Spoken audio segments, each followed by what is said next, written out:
This has been a 7 Sports production.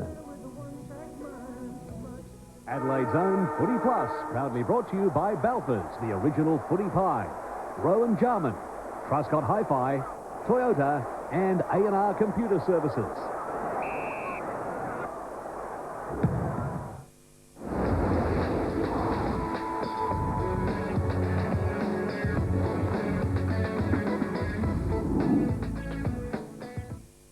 This match in the 1999 AFL Premiership season proudly brought to you by Ultratune, Sip and Save, and Mitre 10.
Welcome to the MCG for Saturday afternoon football live. It is the Western Bulldogs against the Adelaide Crows. And what a week it has been in Adelaide, with Malcolm Blight's big surprise during the week. After coaching the Crows to the Premiership for the last 2 years, he's decided to pull the pin. And Terry Wallace during the week admitted, well, the Malcolm Blight factor will be interesting. Will it fire up the Crows players today? But certainly the Bulldogs are in great form. Let's have a look at their position on the ladder. And the Bulldogs are in 4th spot with 9 wins, 5 losses and 1 draw. And the Crows way down in 12th position, 6 wins and 9 losses. If the Bulldogs win here today and the Lions lose to St Kilda, the Dogs will be 1.5 games clear in 4th spot and be a long way to securing a home final berth in September. The 1999 AFL Coca-Cola Premiership season proudly brought to you by Telstra, making life easier. The McDonald's Footy Burger, the double quarter pounder with cheese. Foster's Light Ice for extreme refreshment. And the new Mitsubishi Magna 3.5, the next generation. Well, it certainly was a bombshell dropped by Malcolm Blight in Adelaide during the week, and here he is. He is at the MCG. He will be coaching for the last 7 games, but according to him during the week, that'll be it. And after 2 premierships, he's out of there. And this is what Malcolm had to say at his press conference midweek. I'm pretty tired, actually. You know, I've been going sort of 30 years in this game now, and when we started to review the season and started talking about the year 2000 and what the club should do and where it should head and all that sort of stuff, I just couldn't get my whole mind around it. You know, another pre-season, another whole crack at it, and the battery's really running down. And as Bob said, you know, I'm certainly committed to doing everything I can in the last 7 weeks.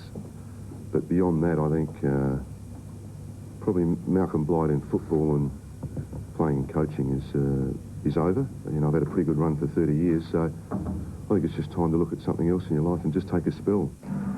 Well, Kevin Bartlett is with us in commentary today, a great player, but you didn't get a chance to pull the pin as a coach. No, I had the pin pulled on me, Drew. Didn't get a chance to get tired. Not a chance to, but what a fantastic record Malcolm Blight has got in football. He's achieved the Brownlow medal, McGarry medal. McGarry, Brownlow, led the goal kickers in both states and captained both states. Phenomenal, really. Fantastic record, but obviously he's lost the fire in the belly, and there was talk after he won the first premiership that he might give it away, and again after the second premiership, and I think this year, with the way the Crows are going, he's probably looked back and thought, well, really, you know, that fire's no longer there in my belly, and if it's not there, he shouldn't go on, and I think he's made the right decision. Well, tough assignment today against the Western Bulldogs, who were absolutely sensational here last weekend in ending the 10-game winning streak of the Kangaroos, and the Bulldogs go in today with an unchanged lineup. Yes, and one of the best sides in the competition, and no doubt when you have a look at, you see Nicky Winmar up there at the top. He's had a pretty good season, beating 24 goals, so he's been a fine pickup. But it's been the old stager for the Western Bulldogs, Scotty Wine, who's been absolutely magnificent this year. He's the general. He controls at the centre bounces. He brings all those midfield players into the game, and then of course he's got that great knack of just wandering down to the back line, filling up the hole, taking marks, and setting up there with the runners coming through, such as Rowan Smith. He is a magnificent player, Scotty Wine, and he's the man, along with this man here, Chris Grant, who last week came back to his very best form, 6 goals against North Melbourne. He is a key to the Bulldogs side. We know he's a magnificent player. He had lost confidence in his kicking, but last week he came back to his best. Now, if he's back kicking goals for the Western Bulldogs, they are going to be a very formidable side for the rest of the season. And 6 straight it was. Meanwhile, the Crows have made 4 changes this week. Mark Rasciuto, unfortunately, out with an ankle injury, but Perry, Connell and Tyson have been omitted. And Drew, there has been some talk, and I think you mentioned it, will the Crows be fired up now that Malcolm Blight announced his resignation? Let's hope not, because it would be indictment on the players if it takes the coach to resign before they come good. I think a few of them have lost the fire in the belly themselves, and today it'll be interesting to see. But this young boy's got plenty of fire in the belly. Brett Burton, saw him last week. He took 3 of the best marks you could see, and 1 mark certainly will be a contender for the Cadbury Mark of the Year. He's an exciting player. He takes great marks. He generally finishes off his good play. He can play midfield or up on the forward line. He's been one of the bonuses that's come out of the Adelaide Crows season this year. The other bonus, I think, is this man on screen. He carries a big burden today, Darren Jarman. He's kicked 17 goals in the last 3 games. He's the key to the Adelaide Crows. If he gets away to a good start, if he kicks some goals early, he certainly can fire up his teammates, and he's going to have a very important role today. Well, this is only the 3rd time these 2 teams have met at the MCG. The last 2 times, preliminary final day, the last 2 years. And of course, the Crows won both of them and went on to win the flag. So a bit of a chance for revenge here today for the Bulldogs against the Crows. Game starting soon. We'll be back shortly.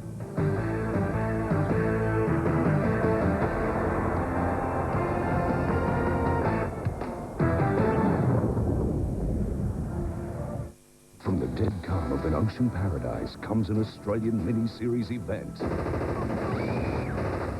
Stranded on a deserted island. How long is it going to take before we're rescued? They must brave the elements and escape the dangers from within. He murdered my wife! Craig McLaughlin and Antonio Sabato Jr. head an all-star cast. Payback's time. We fight for our lives. Sunday, 8:30 on 7. Try. It's bonus time in McDonald's McMatch and Win Monopoly with 5 VIP family holidays to Disneyland flying Air New Zealand. This must be Waterworks. McMatch and Win Monopoly. Stick around. This is big. Through a temporary lapse of concentration at a bad corner, I ran up the back of a tradesman's van. The front light was damaged, the bumper bar, some of the grill. I made a phone call to Amy. Their people were well trained, that they knew the process, that they knew the answers to the questions. Amy really did make it very easy and did it all for us. When I went and picked up the car, it was absolutely immaculate. I've never seen it so clean before. It looked like it does now. It looked like a brand new car. Very happy with Amy.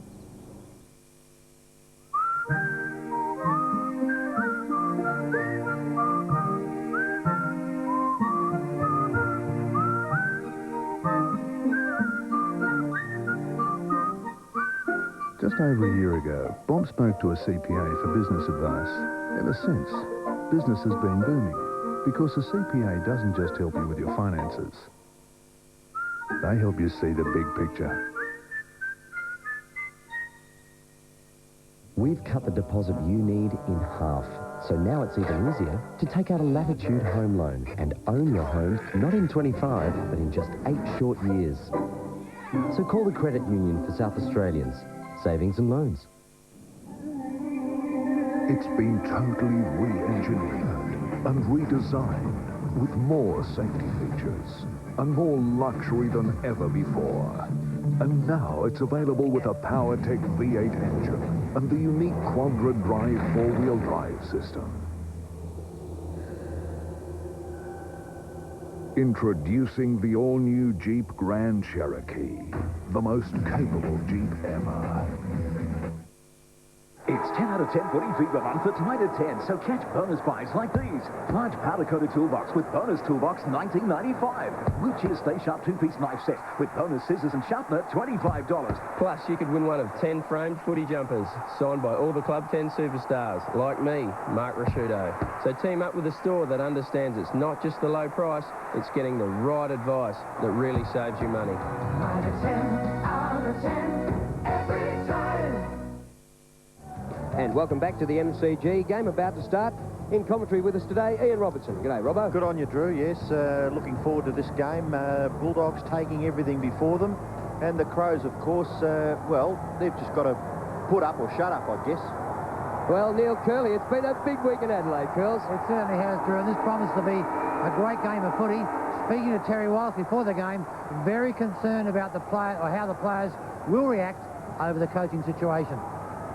Wind in the middle. Well, he's beaten in the first one by Robran, who started on the ball, and Wind won nearly everything last week. So he's a none out of one so far. Hart has it, gets a good hand pass away.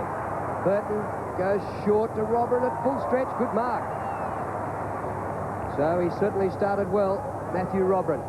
He kicks deep to full forward. Jarman waits at the back. It comes his way. A juggle for it. He's still a chance. The ball flips out. Robbins is there. Attempted one off the ground, and eventually Southern clears for the Dogs. He goes out to Brown. Nathan Brown, who was brilliant last week. Long kick up towards centre wing. Hudson, beaten for it by Smart. Well played by Nigel Smart. Hart takes the hand pass.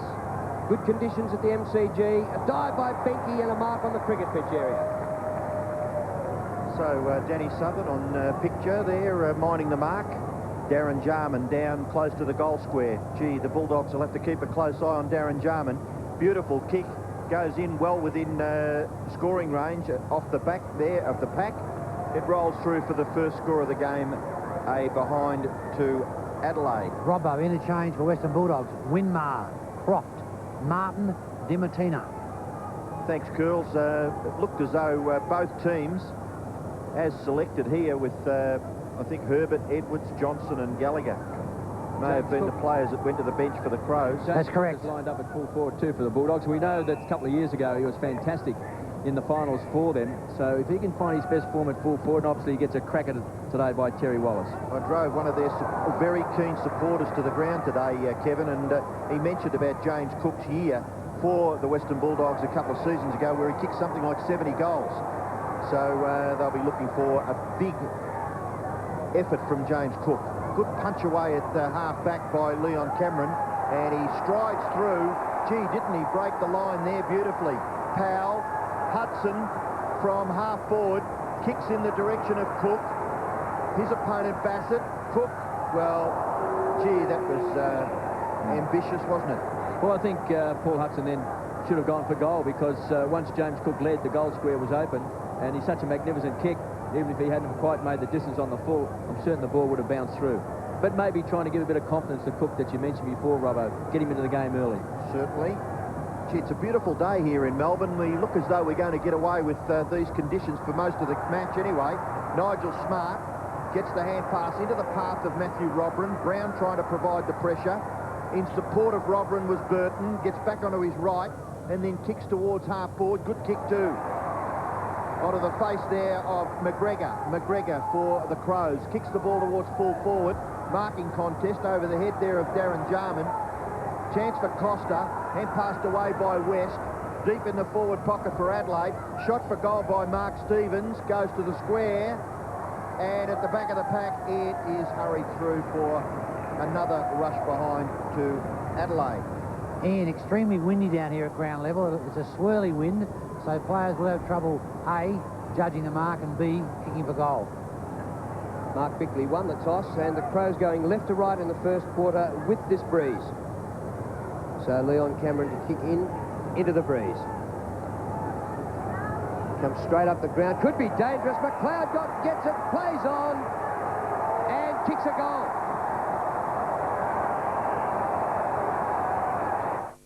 On Today Tonight, caught on camera. Excuse me, can we talk to you about your multi-level selling? People conned out of thousands. Buying into trouble. The rotten scheme exposed. Be warned. And Big Boyd, Australia's fattest man, his life in the balance. Eating myself to death. Now the amazing turnaround. Plus, we hit the road for two little boys shattered by thieves. And help them out as much as we can. South Aussies come to the rescue. The heroes are the people that donate. Putting the smiles back.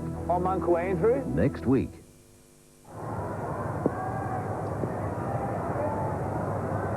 Ball back in the middle. Wine goes up against Robin. Robin beats him again. Down to Burton. Smart from the cricket pitch. A bit of a fumble, but they've started well, the Crows. Liberatore. Through Powell it goes. And the Bulldogs driven into attack. Wide to Hudson. Left half forward, too far out to score. Across the half forward line to Grant. Well, he started brilliantly last Sunday and kicked 5 first half goals. This time he gives it off to Cook, who the ball is spoiled from behind him. Comes to Stevens. Stevens out towards centre wing. Robin. Well played so far by Matthew Robin. Neil, you had a thought that maybe the Bulldogs might have been a bit cocky in this match. Well, they had a great win last week, and sometimes it does rub off to the players. Well, they're taking a little while to settle in this match. Adelaide certainly taking it right up to them in the early part. I thought maybe a free kick here to Nathan, to young Robbins here. Now he's caught. That's caught. He had a chance to get rid of the ball. Plenty of time. Yes, it looked fairly blatant. Umpire having nothing to do with it. Burton hacks it out of there, over on the full. And Ian, also, Robin will relish this running around the ground, and he will lead Scott Wine a merry dance. Well, that remains to be seen, Curls, because Scott Wine is one of the best in the business. Not too many people lead him a merry dance, particularly if they're a non-ruckman. You'd have a good afternoon up here with KB, Curls, by the sound of that. I will rest my judgment. Curls, how many matches would he have played in the ruck, Robert? He's had some short bursts in there, but he's a very intelligent player. Scotty Wine will try and drop back, as we can see now, but Robin's taking him right out of the play. So the boundary throw in, just forward of centre wing, favouring the Bulldogs. Chance for Hudson. Little kick. He tried to set it up for Johnson. Coming down the ground is Cook, met by Jamison. Ball spills now for Stengline. Stengline's kick goes towards half forward. No mark taken there. The ball spills to the feet there of Brett James. Just hacking it forward and wide at half back was Robbins. Oh, good tackle by Robbins on Costa. Around the hips, nothing Costa could do. Ball to be thrown in. Now, overnight, there was unconfirmed reports that somebody got out on this ground on a tractor and did some wheelies around the place, but I don't see much evidence of it. There was soccer here during the week, and there's been plenty of traffic on the MCG, but I don't see any tractor marks. Drew, I walked across the ground before the game. There are a few tractor marks, but no skid marks, just tyre marks. How does one get a tractor to the MCG to do wheelies? Well, no, it's on there to take the centre cover off. No, I believe that somebody actually did get in during the night and drove a tractor out onto the ground. Went for a joyride. Went for a joyride. Here's West from half back up towards centre wing. The runner almost in play here. Comes to Bickley, front of the pack. The Crows have started this game well. James, smart, used his boot to get rid of his opponent, Johnson, but he forgot to take the ball. Stengline taken down, a great tackle by Montgomery. Ball, say the crowd. Give it to me, said the umpire. Well, you can't put your foot out into the face and body of an oncoming player. I mean, if you're taking in a marking contest and you've got your eyes on the ball, but you just can't stick your leg out to fend off a player. Well, we've got 3 umpires out there, Kev. What the dickens are they watching there? You're on the rules committee. No wonder. Chris Grant. Left foot kick by Grant. Oh, good effort. Well done, Montgomery. Slipping and sliding. Something similar to David Neeps a few weeks ago when he actually slipped, took his eye off the ball, recovered, and took a great mark, and this was a top effort by Montgomery. Right in the penalty area, so it was a bit like Mark Bosnick's the other night. Yes, too true. He's a dangerous player, Montgomery, because of his size. He's a very good mark for his size, and sometimes very hard to match him up. Career goals 50 from 52 matches. He debuted in 1997, crossing from the... Well, would it have been the VFA then, probably, still? Springvale, a couple of years ago. Springvale. Renamed the VFL now. Hey, Kevin, what do you think of this Bulldog bench? You have Winmar, Croft, Martin and Dimatina. Few Very surprises. dangerous. Very dangerous quartet. As we watch Montgomery go for the first goal to the Bulldogs, off to the right, scores a behind. I was very surprised when I saw some of those guys take up their positions. Nicky Winmar's booted 24 goals this year, and there's been a bit of a boil up forward. Last time I saw the Bulldogs play, Dimitino was best on ground, and Croft has done some magnificent jobs up back and also on the forward line. I thought that he was a certainty being their starting lineup. Stevens goes very close to the boundary line here. Montgomery nearly took the mark there. The tap-on was provided by Scotty West. Now, what's happening here, Kevin? It was deemed as a throw, was it? So the free kick to Ben Hart to be taken at right half-back. Well, we've been playing nearly 10 minutes and we've had just one goal in the game. Here's the replay of the throw by West, no doubt about it. Grant has it at half-forward for the Dogs. Keeps it low on the 50. Montgomery this time couldn't do the Bosnich. Garlick gets it back to Montgomery. Another throw. Well, the Bulldogs are playing rugby today. Been watching too many Crows players. Free kick taken. Stevens has it at right half-back for the Crows. Thumps it long towards centre half-forward. They wrestle and jostle, and leaving just one man, Curley, to take the mark. Oh, he goes across half-back, actually behind. Crediuk. Jarman's got him. Oh, that's dangerous. Crediuk just gets it to the line. What about his heart in his mouth there with Jarman breathing down his neck? We just saw that mark by Todd Curley. He's been one of the most improved players this year for the Bulldogs. A few weeks ago, I saw him play on Tony Modra. He was absolutely magnificent. He held him kickless virtually until the last term, and he kicked the goal off the ground at one stage. So Todd Curley is one of the big improvers for the Bulldogs. Number 11. Boundary throw in. Nigel Smart at the fall of the ball. Keeps the ball rolling in front of himself, but not able to gather or control. The tackle provided by Vardy was pretty good. Kept the ball in the scoring zone. Peter Vardy and Todd Curley having a to-do behind play. Ball will be thrown in left forward pocket for Adelaide. They lead. They've kicked a goal through Andrew McLeod. An errant kick in by Leon Cameron, leading to that opportunity for Andrew McLeod to convert. Boundary throw in. Burton not able to swoop on it. Chance for Vardy. Snapshot by Peter Vardy. Has missed to the right-hand side. KB, I'll make a statement here and now. I think you'll find Scotty Wine will find Matthew Robin's leap very difficult to contain, so you'll have to use body weight on him to stop that.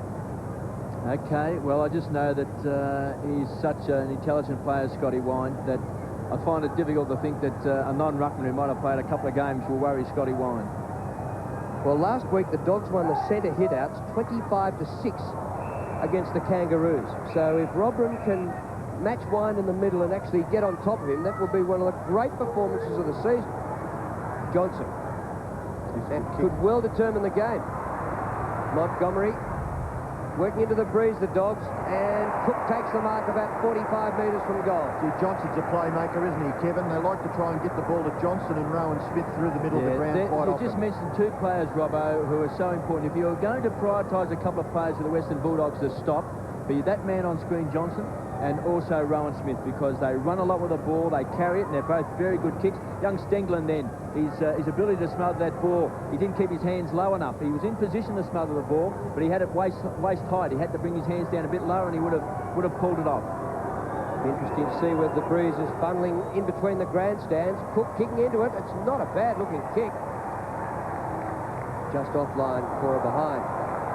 So he started with one out of bounds and one behind. And the Bulldogs, who were a rollicking cricket score side last week, have gone 13 minutes without getting a goal.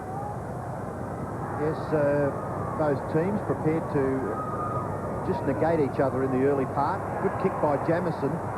Lobs the ball in the middle of the ground. Gathered by Grant. Tackle by James was effective. Locked him up. Oh, it was a great tackle. It was, wasn't it? Yeah. Because he's got a big man coming at him. He had a bit of momentum up as well. And James stood his ground here. Very well done. Good call, KB. That was a great tackle. So just away from the centre circle, the umpire will bounce. We've got Greg Scroop, we've got Stuart Wen and Shane McInerney officiating in this match. Bickley hacks it out of there. Gathered by McGregor. McGregor's kick across his body. Oh, well done. Gee, haven't we become used to this? Especially on this ground, Darren Jarman. He loves the MC too. Oh, centre stage.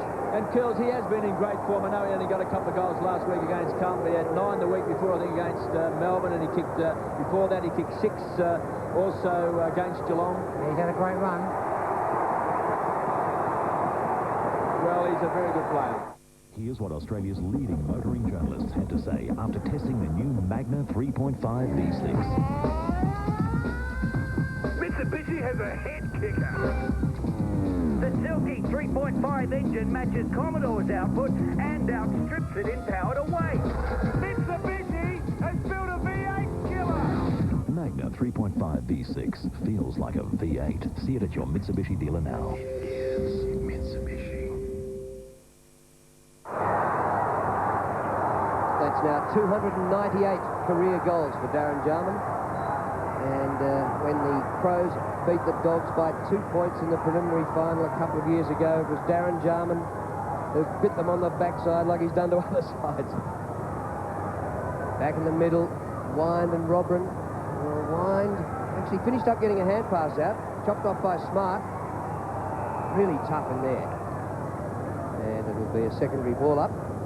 You wonder, Kevin, whether there are any mental scars from that game 2 years ago when the Bulldogs thought they were a shoe-in to make the grand final, and the Crows came from, I think, 30 points behind. And there was a couple of goals in that last quarter. I know Libba had thought he kicked the goal. They only needed to kick one, and they were into the grand final. Yeah. That famous shot of Libba being picked up by his teammates and punching the air. They thought they'd won the game. Here's Todd Curley up at centre wing. Kicks short of half forward. Beautiful kick off the left. Powell's been an excellent player this year. He goes long. Book gets underneath it. Grant in the goal square. Missed it. Just rushed it a little bit then. I thought Chris Grant, he just could have taken his time, could have just had a little bit more poise then. I think he just maybe felt he was under a little bit more pressure than what he was. I think we can put that one down to a wasted opportunity. You would have handballed that, KB. To myself. Actually, another player in that game the Crows just stole was Mark West, who had a flying shot at goal towards the end. I'll tell you what, they're causing some concerns here, the Crows, for the Bulldogs. Certainly letting the Bullies know that there's a game of football here to be won. Robrin away from Robbins. Robrin's shot rolls end on end in a straight line, unfortunately for Matthew Robrin, and scores another behind for Adelaide. And that was smart play that time by Matthew Robrin, because he could see the open goal square, and he only just needed a bit of a bounce, and he may have got the full points. I'm going to keep reminding you and Curls for the statistics. Matthew Robin versus Scotty West. Yeah, statistics don't always tell the story, though. No, true, but he's had now 3 kicks, 2 marks, 2 hit-outs, Matthew Robin. Kicked to behind. Good knockout there by Scotty Wine. Gathered by Southern. Hand pass away. Chance for Brown. Vision not bad. Garlic gathers away from Costa. Spun out of trouble pretty well, Garlic. And then goes across the half-forward line. Marking contest. Oh, no contest. Stengline did it pretty well. Kicks it forward. Nigel Smart looks as though he's pumped up for this game. He loves playing against the Victorian clubs here at the MCG. Robrin again. Kick smothered off the boot. Terrific contest at half-forward for the Crows. And it's locked up. The umpire will bounce. And the smother was by Wine, so maybe Scotty Wine is counting too. Now, watch this one, KB. Wine will have to use his body here.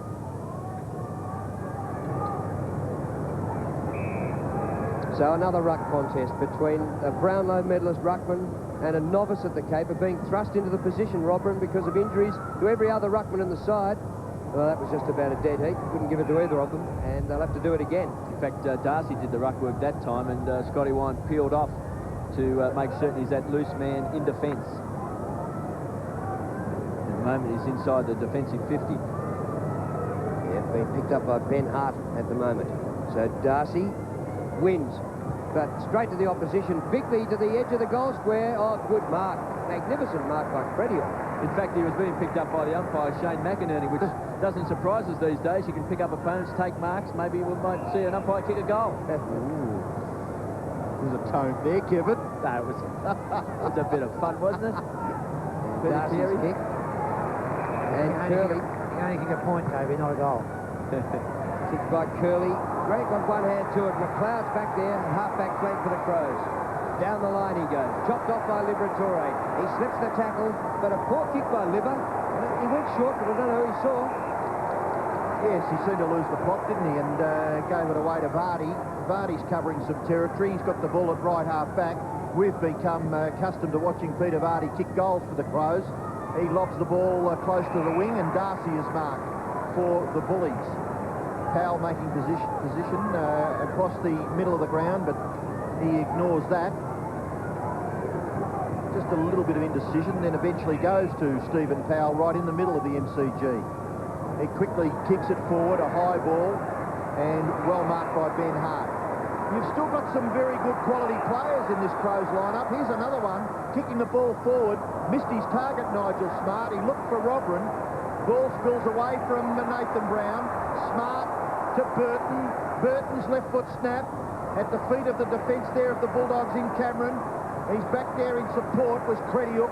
Crediuk goes out wide, and it is out. Oh, that must have been just centimetres in that. Looked as though it was out on the full. The boundary umpire will throw it in the right in front of the players' race where the Bulldogs have entered the arena here at the cricket ground. I think I added up before the start of the game. They've still got 14 premiership players playing today, the Crows. Fair point. Ball close to the boundary line, and over it goes. And also up there through a lot of purpose and a lot of commitment in the Crows' effort today so far. Well, last week the Bulldogs against the rampaging Kangaroos kicked 13 first-half goals. So far they're goalless, and we've been playing 20 minutes. So whether it's a hangover from last week's build-up, I'm not sure, but, gee, they don't look too sharp to me. Hart down the line, good mark. Vardy. Vardy, he's about 3 kicks to goal from there. Or at that rate, about 7 kicks. Number 7 takes it, Nigel Smart. Ben Hart's had 7 possessions already. It's amazing how often a change of coach, through whatever circumstance, makes a difference to the players' minds. Yep. Smart goes long and high to the top of the square. Darcy drops a mark. Chance for the Crows. McGregor's in there fighting hard. Was that West or Brown getting it out? Liberatore. Ooh, crunch. In went Bickley leading with the hip. That's a free kick, isn't it, Tim? Yes, it should have been a free kick. Can't do that, surely. The bloke hasn't got possession or control of the football. He just crashed straight into him. Paul Hudson should have got a free kick. Umpire had a clear view then too. That's in the back as well, and so unfortunately for Paul Hudson, he didn't get the free. So this is a ball up 40 metres from goal. Wine got a hand to it. Garlic fumbled. Wind. Little kick out of there. Just clears the 50, but only the opposition. Costa used to be a teammate. Off to Hart. Ben Hart, the defender. Great goal. He's been threatening to do... Well, I always thought that you had to take your new car back to the dealer to get it serviced. But this friend of mine said that she gets hers serviced at Ultratune. They use all of the right parts and the price is fixed. Hey, they sound pretty good to me.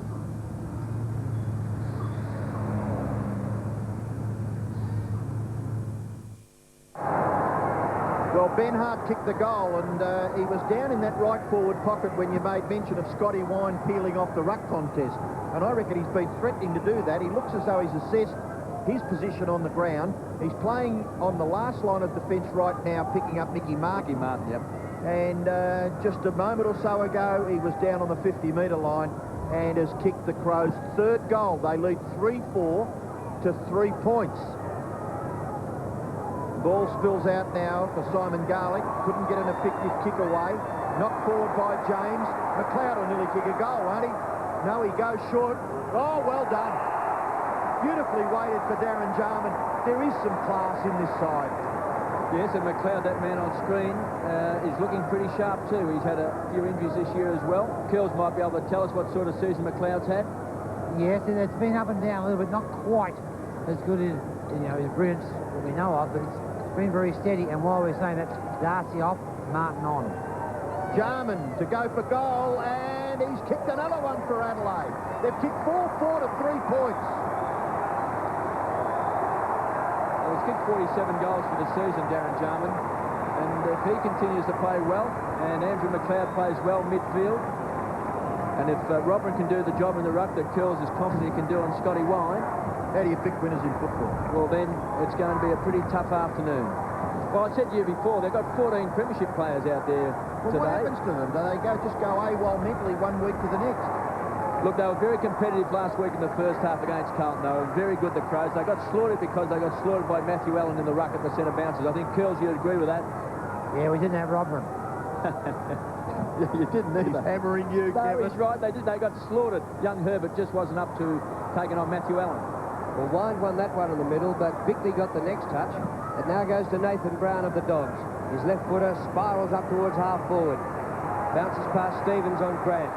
Big task for young Stevens, who was more of a forward at the Kangaroos before he went to Adelaide, and now he's on one of the champ centre half forwards in the comp. It's a funny game, this game of football. One week you're hot, the next week not so hot. Well, last week the Crows had 15 players who had less than 10 kicks. That is unbelievable.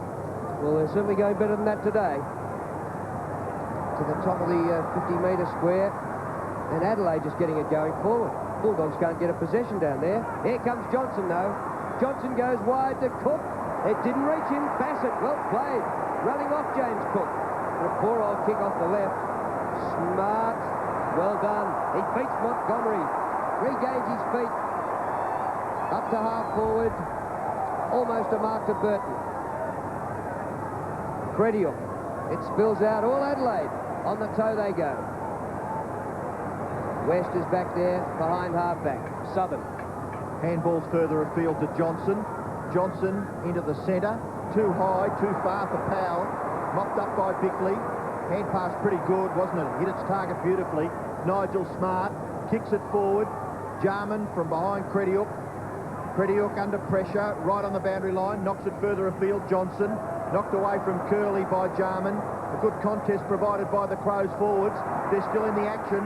Ben Hart to gather the awkward bouncing ball, knocks it away. Bickley looks, handball wide, under pressure, out wide was McGregor. Left foot kick by that player has been well marked by Cameron. Hey boys, while some of the Crows players were down as individuals last week, they did go into the 50 on more occasions than Carlton. Yes, they did so, Curls, and that was one of the areas that I think in the end proved to be pretty disappointing for the Crows. I was very impressed then with Darren Jarman. Sometimes he gets criticised for not applying enough pressure, but he was fantastic in that passage of play than Darren Jarman. Didn't he, Kevin? My word, he did. I thought he actually applied the tackle before the ball arrived with the Bulldog player, but he was right on him. Well, 28 plays 3, and yes, it is the Crows who are 28, and the Bulldogs are 3. Bulldogs came into this game as, well, warm favourites. Adelaide's form a little inconsistent. But it's the Bulldogs who are struggling to register their first goal of this match, and we've only got 57 seconds left in the quarter. Grant, well pressured by Stevens, didn't give the free kick away, and still a contest between the centre of the ground and half forward, favouring the Bulldogs, and the umpire is giving a free kick to the Crows. And Curls, the Crows have been inside 50 14 times, the Western Bulldogs 8 so far in this first quarter. Well, Robbo, you talk about the form. In the last 9 rounds, the Bulldogs have won 7.5 games, and in the last 9 rounds, the Crows' only wins have been over Collingwood and Geelong, who are both no good. What do you mean they're both no good? They are no good. Say that. Dear me. Half volley pick-up is good. Powell, straight to full forward. It's still there for Cook. Will it be their first goal? Well, that's an interesting one. The umpire's going to ball it up. Was he holding it? Actually, maybe the tackler held the ball into the player. He did pretty well, Bassett, there, don't you think, Kevin? I thought his contest there, he looked disadvantaged as the ball went back. Yes, it just depends whether he had an opportunity to get rid of the ball then, young James Cook. Well, there is a goalless quarter for the Bulldogs, who were looking like premiership players last week, and they've kicked just 3 behinds in that opening quarter. An incredible turnaround, and the Crows have kicked 4-4 to 3 points in the opening term. I just got an interesting stat pushed over my shoulder. Yep. Ben Hart had 6 kicks and 2 hand passes all day last week. He's had the same stats in the first term today. Well, I think he's a fantastic player, Ben Hart, and certainly leading from defence, already kicking a goal, as you've said. So great opening term then by the Adelaide Crows, lead 28-3. Sunday on 7. Pamela Anderson returns to Home Improvement. Everybody glued his head to the table. And will Randy's big day to be a washer? Never a dull moment at table service. Home Improvement, Sunday, 7:30. Then at 8. Ciao, bello. Wow. Sally's man is no ordinary guy. He's a hitman. That is so cool! Now they all want a piece of the action. Third Rock from the Sun, Sunday. Every day, McDonald's congratulates heaps of McMatch and Win winners. Keep playing and add your name to the list. There are still hundreds of prizes to win. McMatch and Win Monopoly. Stick around. This is big.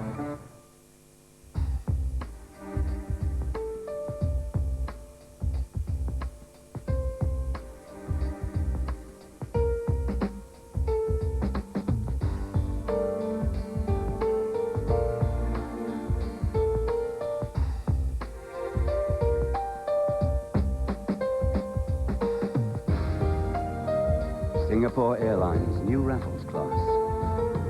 Business in a class of its own. We took the house, made it a home, gave it ourselves, made it our own.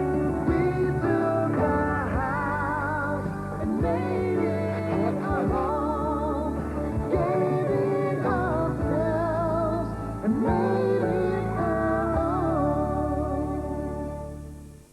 Adelaide switching to the new Triple M. What you want, baby, I got it. We were hopping and bopping to the crocodile rock. Just take those old records off the shelf. I sit and listen to them by myself. Wow, babe, you make my heart sing. If you stop me up. The new Triple M is now playing the best songs of all time. Prices are crashing down at Rocket Brothers with great price-busting specials. For four-cylinder cars, Rockers are offering a full tune-up and service from only $99. Plus, they'll include a 68-point safety check, all from only $99. Don't worry, I won't be doing it. Have a touch key immobiliser fitted for $99 or a Paralyzer 500 immobiliser alarm fitted for only $299. And if your car is stolen, Rockers will pay up to $1,000 insurance excess cover. Now, where's that Ferrari they want me to work on? Well, we're cheaper than the others, so I can have the brothers. You'll always find the lowest home improvement prices, come rain, hail or shine, at your nearest Bunnings store. 500-gram Rich Grow snail pellets, $1.98. Koya doormats, $3.50 each. 4-litre flat plastic, $15.99. Oats broom, a low $3.98. Nelson light globes, 45 cents each. And if you find a local competitor's price on an identical product to be cheaper, we'll beat it by 5%. Lowest prices are just the beginning. Pizza. But it's gotta be good. Loads of sizzling toppings. No skimping on the cheese. Oh, it's gotta be Pizza Hut, because they taste the best. Fine sunny conditions, but quite windy at the MCG. The Crows did have the breeze in the first quarter, but I don't think the wind had anything to do with this scoreline. They played all over the Bulldogs to lead by 25 points and keep the Bulldogs goalless. Well, Neil Curley's been out listening to the coaches. Probably hear Terry Wallace from here. Well, Drew, not quite so much. I was more interested in the Crows situation, and Malcolm Blight did spend a lot of time with Andrew McLeod and also Ben Hart, I guess, with some minor detail instructions, but I think we'll get a much better picture of the game after this quarter.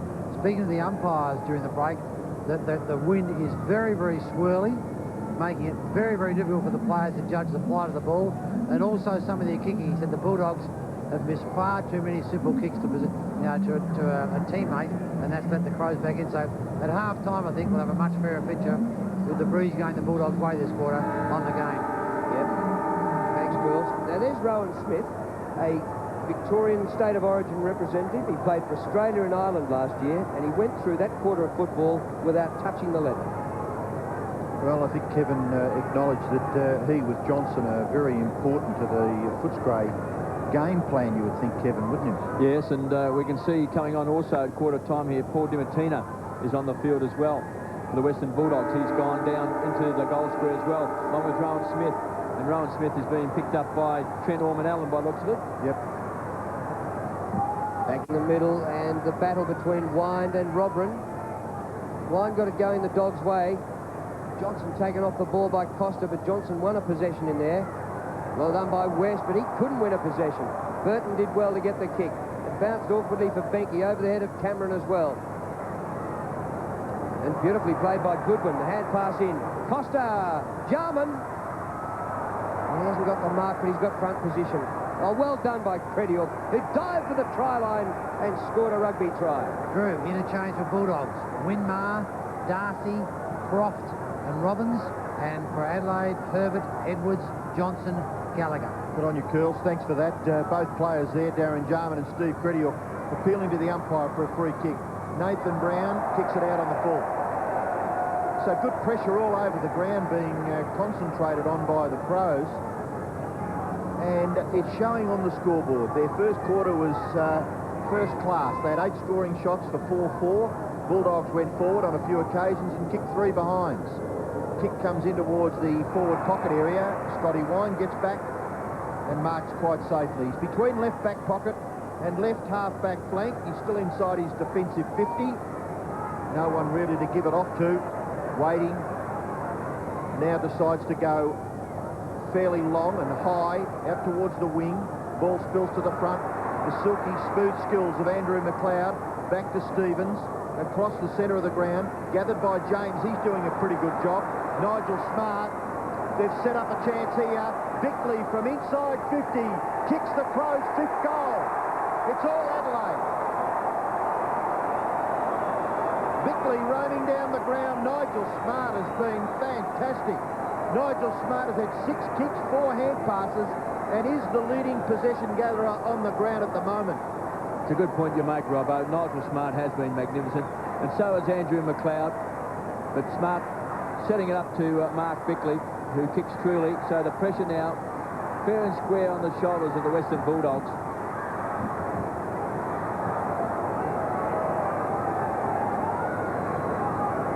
Well, it's not totally foreign for the Bulldogs to find themselves a long way behind early. Just 2 weeks ago in Sydney, the Swans kicked 8 goals to 1 against them, and the Bulldogs got up and won.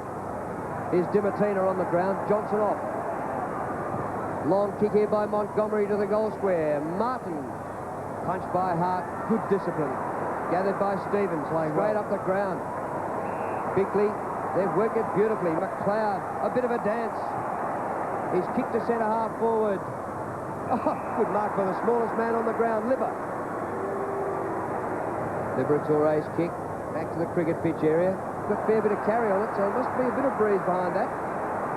Stevens. Grant, dispossessed. Well done, Burton. Costa, ridden into the ground by Robbins. What a tackle, and holding the ball. That's actually got to get rid of the ball. That's too hard. Oh, well, it's just ridiculous. Now, there's no free kick there. That's a cut-and-dry rule. That player must have some prior opportunity. He had none. So the Bulldogs still striving for their first goal of the game. Bassett takes it through for a rush behind. Winmar getting ready to come on. Well, he's kicked 24 goals for the season, Nicky Winmar. I was surprised that he was sitting on the interchange bench. He has been lining up at full forward and in the forward pocket. He's been a bit of a decoy as well. So he should give him some fight when he comes on. Precision with the kick in. Ben Harder's mark. Right on his defensive 50 line in front of the member stand. He, in turn, kicks beautifully and gave Simon Goodwin the chance to mark on his chest just behind the wing as far as the Crows are concerned. That kick slips off the side of his boot. Not quite as precise as he would have desired. And in front of Matthew Robrin minding the mark, the free kick will be taken by Scotty Wine. Doesn't take the kick, gives it away to Cameron by hand. In turn to Dimatina, already a couple of possessions since he came onto the ground. Cameron's left foot kick is very good. Hudson couldn't take the mark. Jamison, Costa, Robbins, still a chance for the Bullies. Robbins does well. Goes with the long kick to the square, and it is a Bulldog mark. Now this will be interesting, the angle that James Cook was put on. He's marked the ball right where the umpire's standing. He's played on and kicked a goal. Hudson off.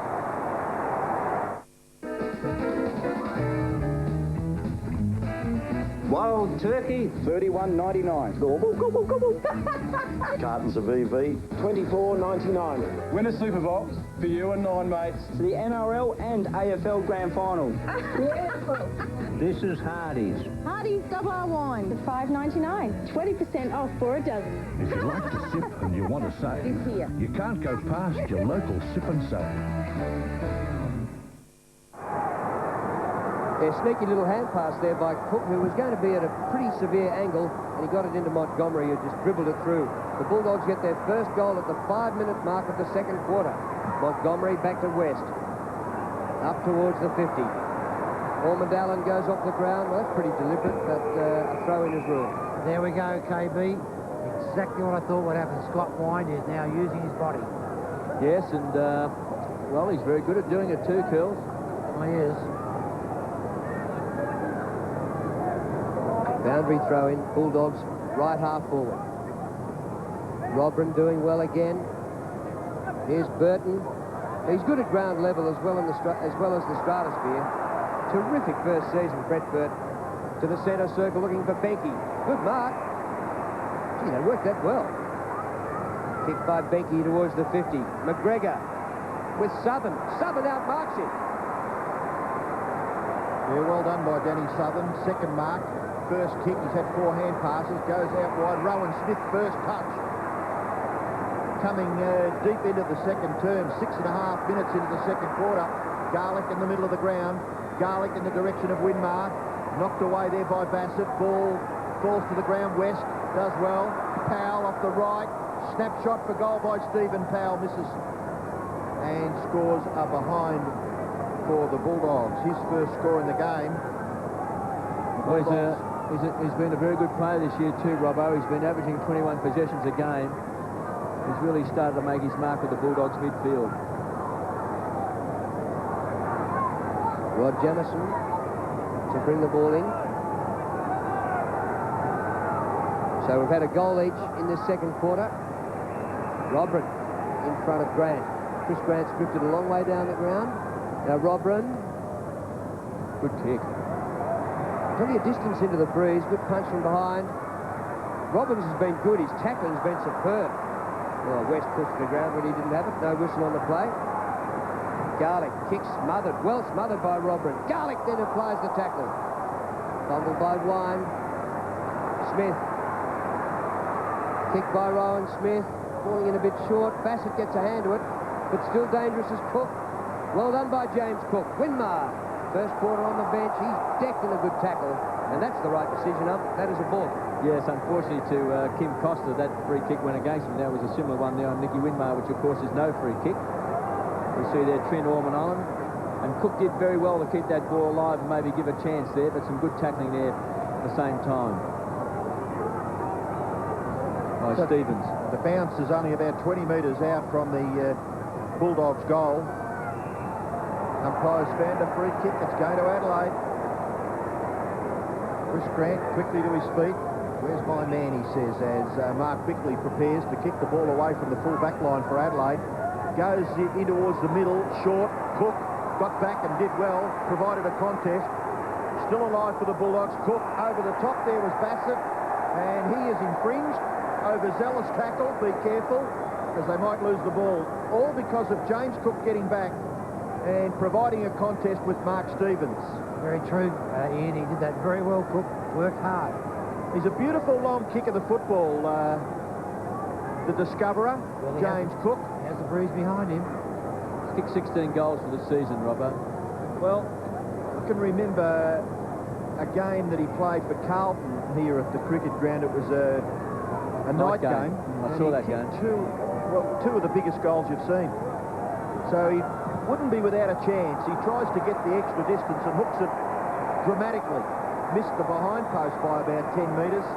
So he's missed the goals by 17. Well, he was kicking from 62 metres then. Well, he went discovering then that was by the Cape. Short kick in has been taken by Simon Goodwin. This young boy has done pretty well with his career. He's a dual premiership player. Yes, he's been a marvellous player for him. He's only a young man. Ormond Allen hasn't seen much football this year. To Benke. Well, he works his way to the front. Did very well. Good pair of hands, this boy. He was very good against Carlton last week, particularly in the first quarter and a half. He has got strong hands. Kick by Benke. Short of full forward. Jarman might have been held before the ball arrived. Roving Vardy. Wide out in the pocket. Not much to aim at. Oh, so close. Hit the post. In fact, last week, Koutafidis was taken off Benke. He was so strong early in the game with his marking. And we see, looks like Matthew Croft getting a bit of a rub down there. Scotty Wine coming back in his battle with Matthew Robran. 2 and 4 to Scotty Wine in the second term. Just 1 touch to Matthew Robran. Beautiful long kick in. Covers the players and then bounces. Montgomery to Robbins. Robbins, a little left foot kick along the line. Really didn't give his key forward, Chris Grant, much of a chance there. Ormond Allen. Hand pass away to Stevens. Stevens down the line. They do it pretty well, the Crows. Jamison, very skillful. Now, the umpires found a free kick here. Off the ball. It is going to be paid to the Bulldogs. Mark Stevens is minding the mark. Montgomery, the recipient, into the pocket, and Grant is marked away from Ormond Allen. Bulldog supporters screaming maybe for a penalty against Ormond Allen, who arrived just a second or two after and didn't really do anything all that badly. No indiscretion there, you wouldn't think. You can't take that commitment out of the game. Gee whiz, the player had to go on with the attempt to spoil. Yeah, no, I was just having a second look there on the replay, Neil, and I think the umpire has given Trent Ormond Allen the benefit there, and Chris Grant will shoot for goal from about 40 metres, maybe a little closer. Difficult angle, though. Kicked 24 goals for the season. He kicked 6 of those goals last week, and he did admit that he had lost a lot of confidence in his shooting for goal, Chris Grant. Let's just see whether he's regained some of that confidence after that great game against North Melbourne. Breeze is helping him. So from in the left forward pocket, he shoots for goal, goes across the face, it's still alive. Brown, hemmed in, quick hand pass, Powell, well done. They get a goal out of this. It's very good work by the Bulldogs. Goal kick by Cook. Tuesday. Oh, look at this one for a horror story. How do they find anything? How to make your home workspace work for you. And grass that you don't need to mow. They look good all year round. Join us for our 200th show. Better Homes and Gardens at 7:30. Then at 8, escape to Vanuatu's tropical paradise. It's just a stone's throw from Australia. Relax in Canada's pristine wilderness. This wouldn't be the great outdoors without a spot of fishing. And indulge yourself with the ultimate shopping spree. Maybe I should just take the look. The Great Outdoors, Tuesday. Yeah, Winmar got the first one in that change. It was a terrific hand pass by Nicky Winmar. After the ball looked as though it might have been dead in the forward pocket. They got a goal out of it. Got him. McLeod. Oh, say the Bulldogs fans. Play on rules the umpire. Smart goes wide. Vardy breaks from the centre. Kick by Vardy, a wobbler. Oh, Lux of fortune. Should have been a mark down there to McGregor. It spills behind him. Burton. Ooh, just offline. With this boy's agility, his ability to straighten up, he could have nearly got around and had a shot with his right foot there. Just a little bit of inexperience there. I was speaking to Rod Jamison last week in Adelaide about Brett Burton because of his marking ability, and he said he didn't know much about him last year, except at the end of the season they started playing highlights from the Sandful, and he said he appeared in every second highlight taking a screamer. Well, he's been terrific for AFL this year since making his debut. Pass it off, Johnson on. Thanks, Curls. Kane Johnson, he's been a very good player for the Crows. Also, Burton's hand pass, just trying to force it forward. West away from Vardy. Good kick by Scotty West, wasn't it? Right up against the boundary line. He got it to Powell, then to Dimatina. Dimatina to half forward. Not a very good kick for Brown. And in front, where the defender should be, the ball just dropping a little short. Ormond Allen is marked safely. Goes out wide. Mark taken by Costa. Costa, a former Bulldog player, kicks the ball in towards full forward. No mark, the ball at the back. He'll kick a goal, won't he? He'll kick a goal. No. Gee whiz, it was always going to be in front of Brett Burton. Oh, he's in trouble. Dimatina confronted by Jarman. Ball spills back. No, before that, maybe a free kick against Burton, was it? Just couldn't quite control it, Robbo, in the goal square. He only just needed to get the kind bounce and he would have kicked an easy goal. Just couldn't come to him. Yeah, the way that ball curled around, it's not often a shot from 5 metres, misses by 15. Winmar. Over to Montgomery. Oh, bad bounce. Shocker. Yes, that was poor play there by Nicky. Here's his free kick. Burton might have been a bit disappointed, just out of shot, really. Well, he took Freddie O'Gate to the play. So, boundary throw in, Wind wins.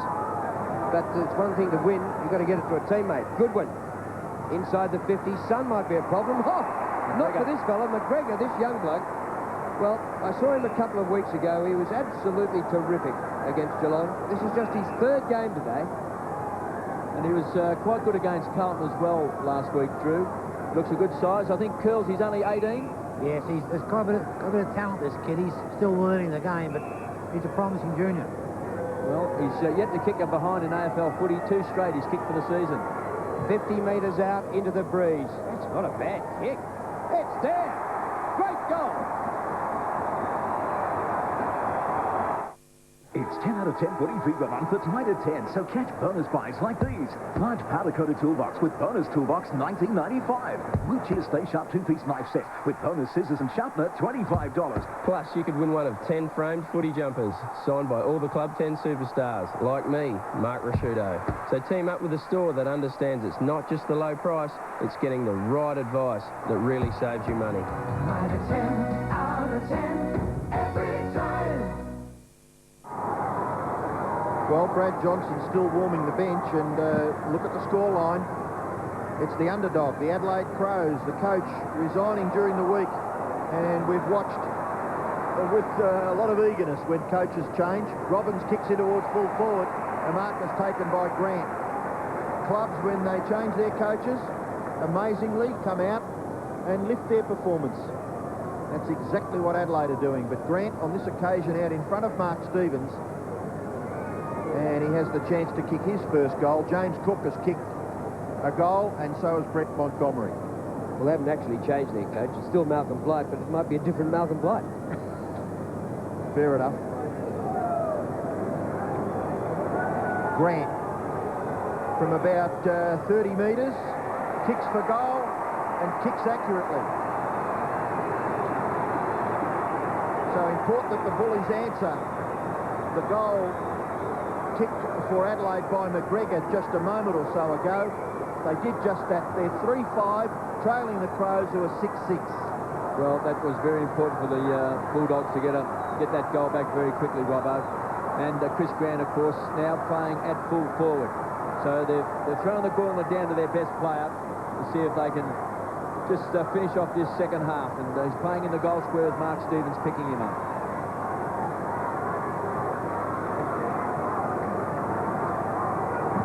Just past the midway point of the second quarter. Wind wins cleverly and clearly in the middle. Costa goes back, but nearly every time Wind's been winning the hit-out, Adelaide have been coming up with the football. Hart, Ormadallen, great kick. Absolute beauty. Goodwin on the forward line, wide to Jarman. It was a good passage of play, wasn't it? It was good because they had the numbers when the ball, of course, Scotty Wine getting the tap, but they combined pretty well across half-back, under a bit of pressure, but they hit the mark with their handballs, which was good. And then, of course, this kick out in front from Goodwin is an absolute ripper. Well, Darren Jarman has this one. We're 18 minutes into the second quarter. This for his third goal, which would be 300 in his league career. And straight through. Honey, sure you know where you're going? Sweetheart, it's me driving. You're on the wrong side of the road.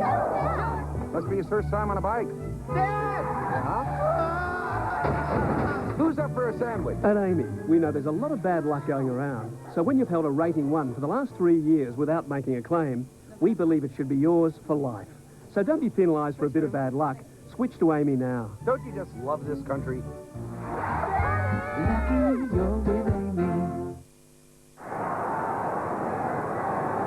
I don't know whether you can do it, Drew, but because of the shape of the ball, but he is just an absolute marvel, Darren Jarman, with the football. I agree. It looked like a mongrel punt going left, but it came back on the breeze straight through. As if it was, orchestrated, wasn't it? Yeah. Well, his conversion rate this year, according to the AFL record, is 76% this year. Robbo, I think you'd call it in golf a nice fade shot. It was curls, a very good summary of that, and, well, there's a player on screen who's causing some damage for Adelaide, Nigel Smart. Always been an admirer of his competitiveness. It's on record that he just loves to play against the Victorian clubs. Todd Curley tries to get it forward, only as far as Ormond Allen. Doing a terrific job across that half-back line, Ormond Allen. Discipline, not big stats, but certainly holding the Bulldogs up. Costa, run down by Martin. Ball spills for Curley. Just a little flip under there for Winmar.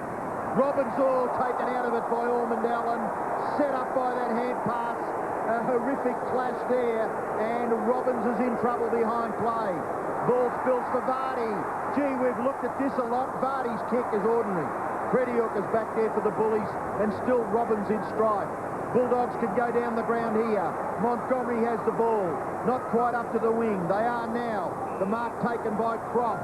Croft short, allowing Grant the ability there to run onto it, but Stevens was pretty good. Croft followed up his kick, then went towards Cook.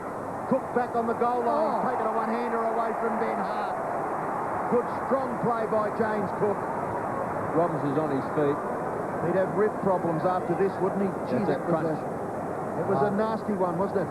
Yeah, I think it was one where he wasn't expecting it, and I'd say the wind's completely out of his sails. Yeah, and Gary Zimmerman there, the Bulldogs doctor. Just obviously he's going to come off the field, and Nathan Brown's going to come back on for the Bulldogs. That was a good mark that time by James Cook. Well, another important kick for the Western Bulldogs. They trail by 25. He can bring it back to 19, and he's done just that. Beautiful kick by Cook. He's got his second. You keep looking at James Cook, Robbo, and you see him do things like that, take strong marks, kick great goals, and he appears to have so much ability that so far in his career, he just hasn't been consistent enough, has he? Apart from that final series where he was an outstanding player. Started this year, he was so unfit, and there's bang. That was Trent Ormond-Allen. And that was set up from Nicky Widmar's handball, and Robbins didn't see it coming. But James Cook always gives you the impression that he's about to threaten, and you would think he can be a lot better than what he's been so far in his career.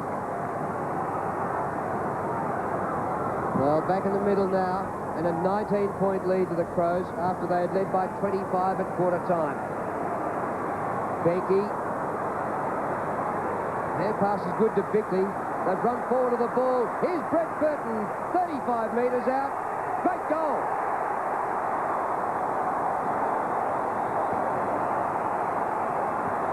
Got 12 possessions, Brett Burton.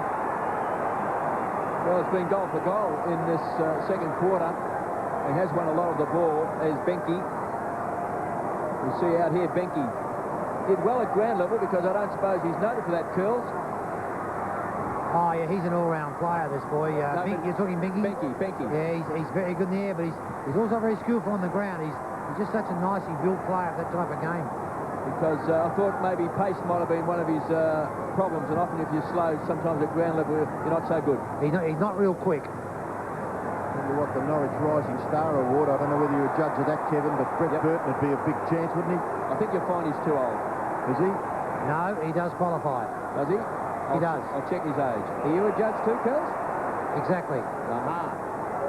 Well, I'll tell you what, I'd like to get on. I reckon he's a living certainty in running. Yes, because it was 4th to 5th, 78, so he's under the 21 years of age before the start of the season. Well, he's a certain Norwich Rising Star nominee will win, Brett Burton. You're trying to influence the you, and you're very hard to influence. Adam Good's a chance? Yes, definitely, but I'll tell you what, for excitement, Brett Burton, you know who he outran then? Nathan Brown. And he just ran past him as if he was standing still to kick that goal. Mark Stevens, getting back to the football, has kicked it out wide. Garlick, tackled by McLeod. He's got the ball, and one wonders whether he did have the chance to get rid of it there, Simon Garlick. Umpire gave him the benefit of the doubt and will bounce. Adelaide lead by 25 points, 4 minutes left in the half. It has been a very good half of football by Adelaide. Bulldogs not able to get any sort of system going. Costa close to the boundary line. Burton squeezes it to Bickley. He's been pretty good. Mark Bickley. Leon Cameron. Free kick, Benke. Free kick to Benke. Being held. And look at the red, white and blue scarves in the southern stand being fluffy. They're going crooked, that one. Benke from half forward. Too far out to score, but lobs the ball in the danger zone. Gathered by James. Liberatore matching up on James. Burton in again. Tries to make his presence felt. Goes in after Brown. Trip. Now Liberatore. Is the free kick to Libra or maybe Nathan Brown? Free kick was going to Nathan Brown. Libra was trying to gain an advantage by playing on. Scotty Wine's having a bit of a break, and Luke Darcy comes on for the Western Bulldogs. And fellas, we do have a report on young Robbins. Just wind. He should be okay, according to the doctor. Yeah, winded. You did well, Phils. You called that from 100 metres away. Well done. Nathan Brown, he's at right half back. Lobs the ball past the wing. Grobran, disciplined punch. Pushes it back into the middle. Smith's hand pass, very good. Danny Southern streaming down the ground. Puts the pressure back on the Crows' defence. And the umpire's found a kick. It's going to the Bulldogs. Might be James Cook being held by Ben Hart in the marking contest. Definitely there. He was hanging on. Yep, no doubt. Free kick there to James Cook. This is the exact spot where he kicked his goal from before. So James Cook, he's booted 2 goals in this second term. And as we said before, he always looks like he's going to be a player. When he was first drafted by Carlton, they could have taken James Cook or Jason McCartney. They took James Cook because David Parkin said they thought he had Royce Hart-like qualities. Oh, big rap. Winmar for Hudson. He hasn't quite fulfilled those thoughts, but I tell you what, he's kicked his 3rd goal in this game. How does it happen? You're racing a fuse or printing the news, and you strain till you think that you'll burst. You sure got a thirst. A hard-earned thirst needs a big cold beer, and the best cold beer is Victoria Bitter. It can come at any time. You're taking a vow or chasing a cow. Matter of fact, I got it now. Victoria Bitter. Brad Johnson just in the foreground, number 6 back on the field, replacing Powell. So the Bulldogs have made a comeback in this quarter after being goalless in the first term. In this second, they've kicked 5 goals to 4. Darcy, but once again, if the Bulldogs win it in ruck, the Crows get the next touch. Johnson and Hudson, both goal kickers, and they did spend a fair bit of this second term on the bench. So Adelaide's midfield have worked very well. The middle 4, getting it out of centre bounces. Darcy wins, but this time the Bulldogs get second touch. That was Dimatina. Croft, first quarter on the bench. Smith, hardly a touch. Cook, he actually knocked that through, or did it bounce through Smith? Through for a goal. Oh, goal to Smith. You just never know, do you, the shape of the ball. It's mystical sometimes. Well, that's a miracle goal there to Rowan Smith. You see the ball taken by Rowan Smith, and this just bounces straight back over James Cook's head on the right angle. They've kicked 6 goals in this second term. They were goals in the first quarter. So the Bulldogs now are within 13 points. Well, it was important then that they kicked a consecutive goal. Most times in the term that they've kicked the goal, the Crows have gone back and answered. Darcy doing pretty well at centre bounces, getting first touch. McLeod not able to gather, has a second chance. Burton run down by Darcy, but got his right foot to the ball in front of Nathan Brown. He'd be quite happy to run this over. Goes down the line, no. Just before he got the hand pass away, maybe he was over. Boundary umpire Johnny on the spot. We'll throw it in. Gee, 50 times in a game you see blokes work to the line. That time he really tried to keep it in and couldn't quite. Yes. Robran doing well. Got in front of Darcy on this occasion. Knocked it forward. Curley confronted by Smart. And the bump took Todd Curley and the football nearly over the boundary line. Brett James eventually with Scotty West has forced a boundary throw in. Less than a minute left. There's that little pest. Liberatore in and under, driving someone mad. Look at him, will you? Bumping, jumping. He's just a little beauty, isn't he? Competitive spirit of Tony Liberatore. You could put it into 22 blokes by gee, you'd be just about unbeatable. Kick forward has been marked by Jarman. So with under 40 seconds left. Gee, Robbo, sorry, Ian, that was a great mark by Jarman against 2 players. Well, he just has that ability, doesn't he, to read the ball coming in. It was a quick kick. What spin do you think he's going to put on the ball this time, Robbo? I don't know. I can't see from this side. We had a terrific look from He had behind. a fade last time. Oh, yeah, well... Be a bit of draw on this one. I'd be looking to put it straight through the centre, actually. I wouldn't be going left or right. Well, he'd be freeze on, wouldn't he? I mean, he's just kicked so many goals here. And he's done it again. Three's on and the good thing gets us. Sorry if I sound so low-key when he gets it, but he's just terrific, I reckon. He's a marvel. He's 4 marks, 5 kicks, 4 goals. Yes, and he's kicked 2 goals in each quarter in this first half. 301 goals now for his career. He reached that milestone of 300 when he kicked his 3rd goal in this game. And certainly, he's in great form as Darren Jarman.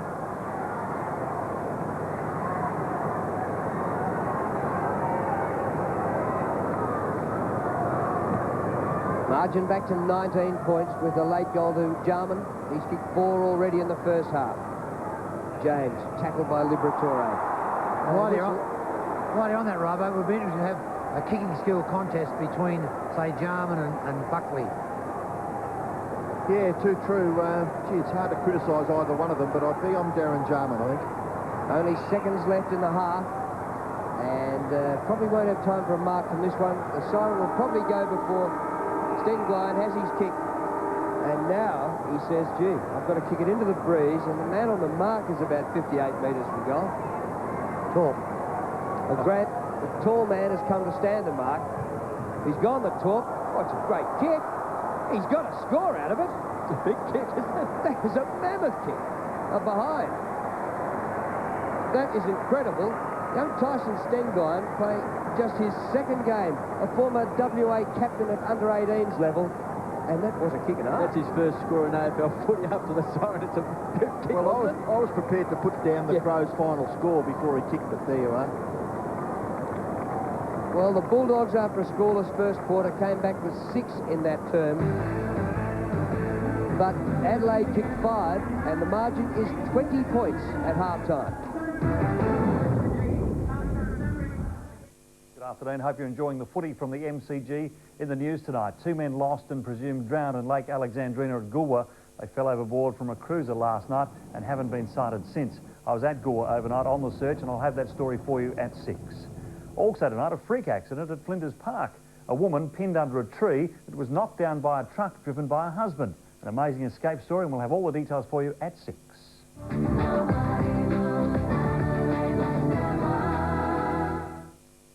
Mate, we could be in a lot of hot water over this one.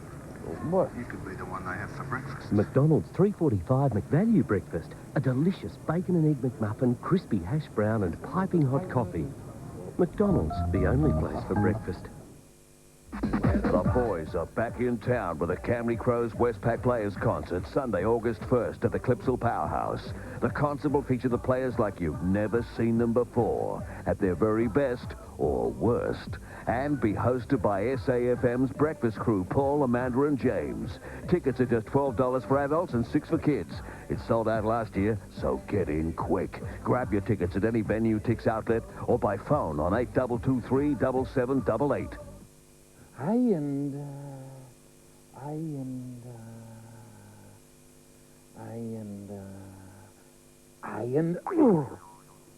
you know what day it is? Today? And what year? 1999. You did say 1999. Yep, 1999 or 22 a week. And you get internet and a scanner and a printer and stacks of software. Where? Port Adelaide, Melrose Park. If you found a home, we have a new home loan from Bernie Lewis Home Loans. It's more flexible and cheaper than many other home loans. And here's why. A low application fee, lower interest rates, no monthly service fees, no refix or redraw fees, plus many other options, and our mobile lending managers will come to you. Just a few very good reasons why you should consider the new Bernie Lewis Home Loan. Call us now. Prince Kobayashi could find no food to suit his palate, and his physicians could find no cure, until a humble servant girl offered the prince a simple rice cracker that was baked, not fried, and made without gluten, coloring, or preservatives. Ooh, tastes fantastic. Know it in the back door. Fantastic rice crackers made from an authentic Asian recipe.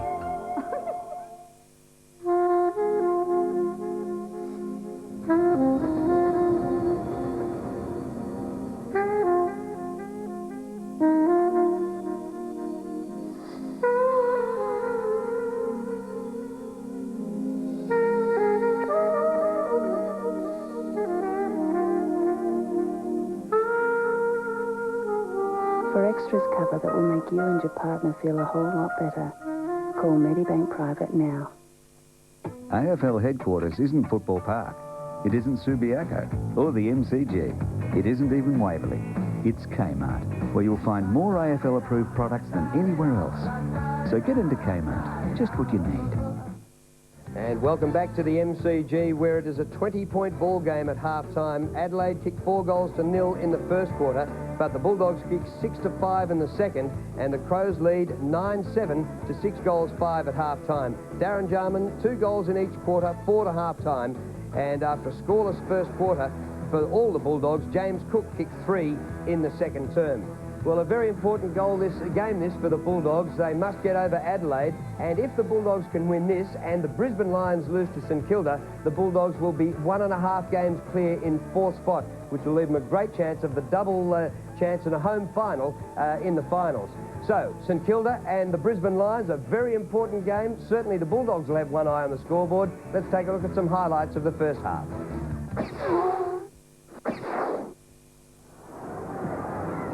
Long probing kick into the forward line, pushing, shoving his Burke. Black, beautiful hands on over the top. Alistair Lynch, 1 metre out, puts it in the bet. Disposal number 5 already. Yeah, amazing player. Long kick, a 60-metre kick to the half-forward line. It's a pack of players developing. It's flicked wide. Here's the dangerous Darrell wide. Oh, that's a clever kick off the side of the boot for a goal. Champion charges the ball down. Contest just outside the 10-metre line, across the body. White, he hasn't done it again, has he? So half forward for the Saints. I need to pinch a couple up that in, or it's just about thrown out. Here's Thompson. Now Burke, the chip passes on with no mark. Lenny Hayes didn't go far enough. Back it comes to Mitchell. Mitchell fires a goal, and I think he's kicked this. Black. It's nearly holding the ball. The umpire lets it go a little bit longer. Here's Ozzie Jones. Paddles it out in front of himself, looking for some support. Gets some shepherding now, a little bit of space. Kicks up towards the top of square. Hall, he's got it. A little inaccurate last week, 1 goal 4. Can he do it? He can. Francis has got it. Why did he handball that and not kick it? Now here's Burke. Shane Wakeland's doing some good work. He should be kicking it straight towards full forward, which he does. That's better. About 45 metres. Always run close to the man on the mark. Oh, it'll be 50 metres. It'll be 50 metres, but I think he's kicked the goal anyway. Kicks on back from where it came. Keating comes the second time. Didn't take him there. Missed it at the ground level as well. Brown and McLaren, 2 young players together to Hall. Great kick, great mark. The wind's at his back. He turns. He fires long, strong towards the goal. It's home. Big one, Barry. 11.5 minutes gone already. McLaren, short, wrong colour jumper, mate. That's the Lions, and it's Darrell White, and he charges it back in towards Keating. 3 goals his best this year. That is as straight as a die. Doesn't find anyone. Mitchell spins this way, that way, needs to get it out. Does eventually, but it's dangerous. It's peeled around there by Ashcroft. It's a good one. It's on the left. It's a goal. The Saints without Robert Harvey and also Spider Everett, who's missing a game because of a spider bite, would you believe? Now, some stations taking a replay of that game after this. If you don't wish to know the half-time score, look away now.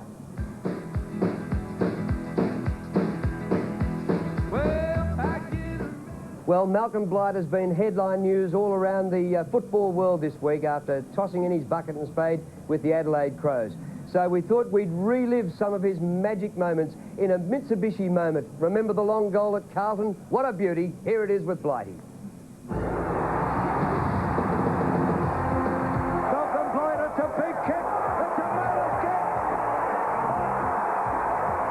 kick. It's probably the most remarkable finish in modern football. One man kicking 3 goals in time on to steal the game. At Princes Park in 1976, Malcolm Blight twice goaled in the dying seconds to put North within a point of Carlton. Then on the siren, he marked again.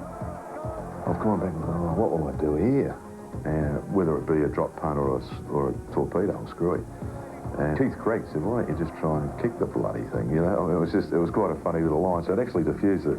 I hit it probably as well as you'd ever hit one. The Blues were sunk and Blight was chaired from the ground. The Roos had won by 5 points. Malcolm Blight, another Mitsubishi memorable moment. And fantastic to relive that moment with Malcolm Blight. And during the week, the football writers from the Herald Sun here in Melbourne voted on their top 200 players of all time. And Malcolm Blight came in at number 20. Thought he might have been a little bit higher. Lee Matthews was number 1, if you're interstate and you haven't caught up with that one. Malcolm Blight, number 20. OK, he's finished up as coach of the Adelaide Crows, but the Crows were in front here at half-time. We'll take a short break.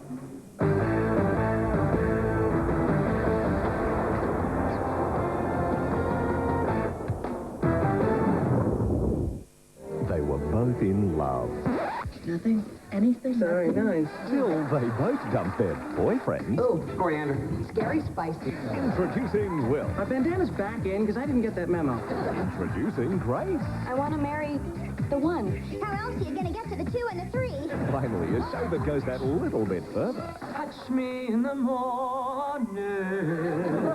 Hey, I'm busy. Touch yourself. Will and Grace starts Thursday at 8 on 7.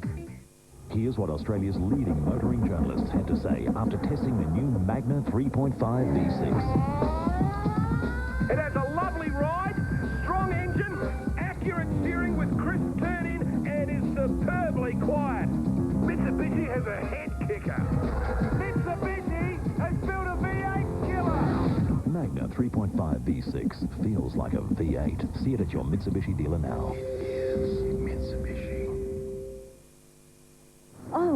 Tôi đến Albertson bởi vì tôi phát giác ra một tiếng động rất là kỳ cục ở cái máy xe của tôi.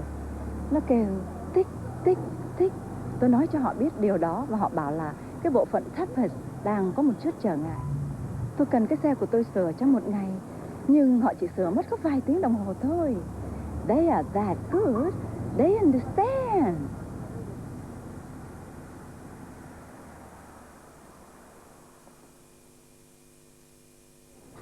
It's a tense moment. Will our Visa card holder from Manly win Sydney 2000 Olympic Games tickets? The wallet's out and he's going for another card. Oh, beautiful finger flick. And yes, there's the Visa card. Look at that. Let's see that again. The dummy to the other card fooled everyone, and then that beautiful move. Fabulous. Use your Visa card and you could be eligible to win tickets to the Sydney 2000 Olympic Games. James' family vision began with my grandfather, Alfred James, in 1922. Today, as the leaders in bereavement care, understanding our clients' needs is essential. That's why we established the Alfred James pre-arranged funeral plan. With our plan, you make all your own arrangements, and if you choose to prepay, your money will be safely invested in a capital guaranteed contract. There are no extra or hidden costs. Contact us now for more information.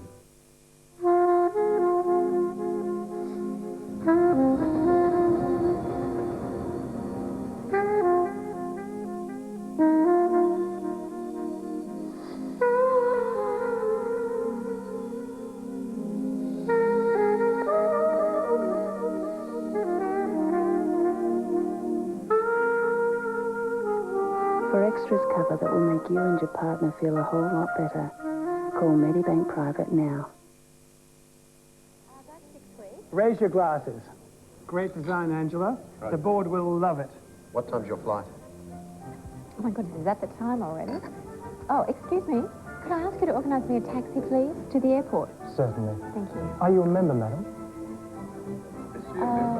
Of course she's a member. Cab charge? Of course, madam. Thank you. Airport, thank you. Cab charge? I want to get away. I want to fly away. Yeah, yeah, yeah.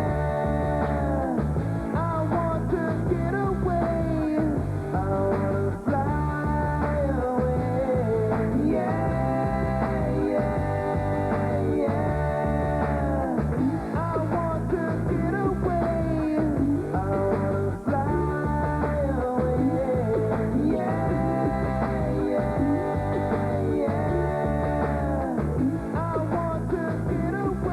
Some highlights there during the season of Brett Burton. Well, I reckon he might have a truckload of Cadbury's, but he might have a truckload of Norwich money as well, KB. Have we ever seen a player in his first year of AFL football take as many scrimmages? I thought I saw him take the mark of the year last week against Carlton, but I think I've just witnessed two marks which were better than that one last week. Well, what about this game? We haven't quite seen him taking mark of the day here today, but the Crows are on song and playing it for themselves, for Blighty, whatever, but all of a sudden, way above expectations. Well, there seems to be a little bit more purpose in their play, although last week they did play pretty well in the first half against Carlton, but they did get belted out of the centre. Now, Robin has done a pretty fair job because of his experience against young Herbert, but McLeod's had a very good first half, and of course, Jarman with the ball here has kicked 4 goals, 2 in the first quarter and 2 in the second quarter, so he's a focal point up forward. McLeod's been very good also at midfield. We see James and Smart. Hasn't he played a very good game today, Drew? Yeah, and there's one thing about the Crows, certainly travelling doesn't bother them anymore. They've turned it around in 3 years. And they do like playing at the MCG. This is where they've seen their greatest scenes. The Bulldogs, of course, in the second quarter lifted their ratings, and they booted in that second quarter 6 goals.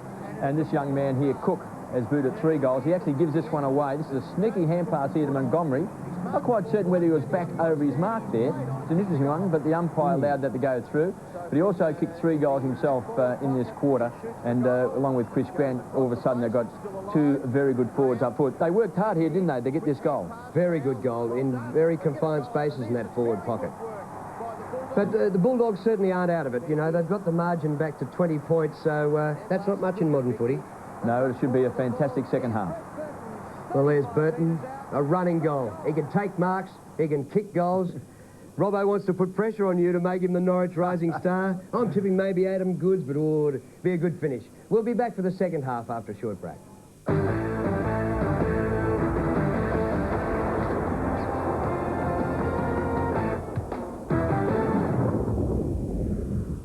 What a week for the Crows. The Messiah has quit. Now it's up to the players to resurrect their season. If we could win the next 7 games and get in the finals, I think that'd be a great send-off. All the highlights from the clash with the Doggies, plus what the coach has to say tonight at 6 o'clock.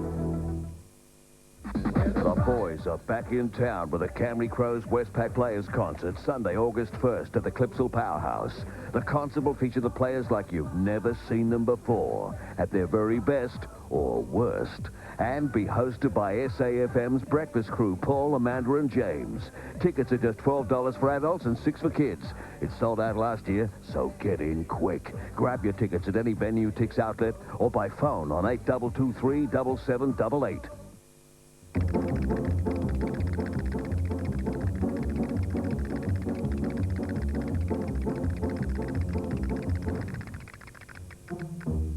For instant warmth, use gas.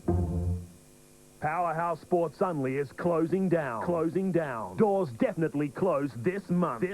Huge savings on big brands. Save megabucks on top brand footwear. Save megabucks on all clothing and equipment. Powerhouse Sports Only are definitely closing the doors this month. Hurry in for the best gear. All stock will be sacrificed.